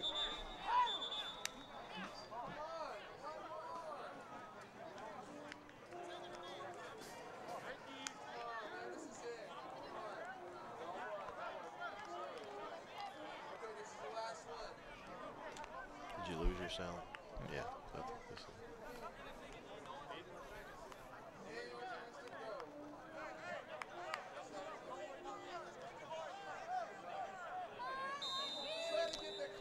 Victory formation by the Vikings. That's it. And then that calls it. That's a wrap. Good night, everybody.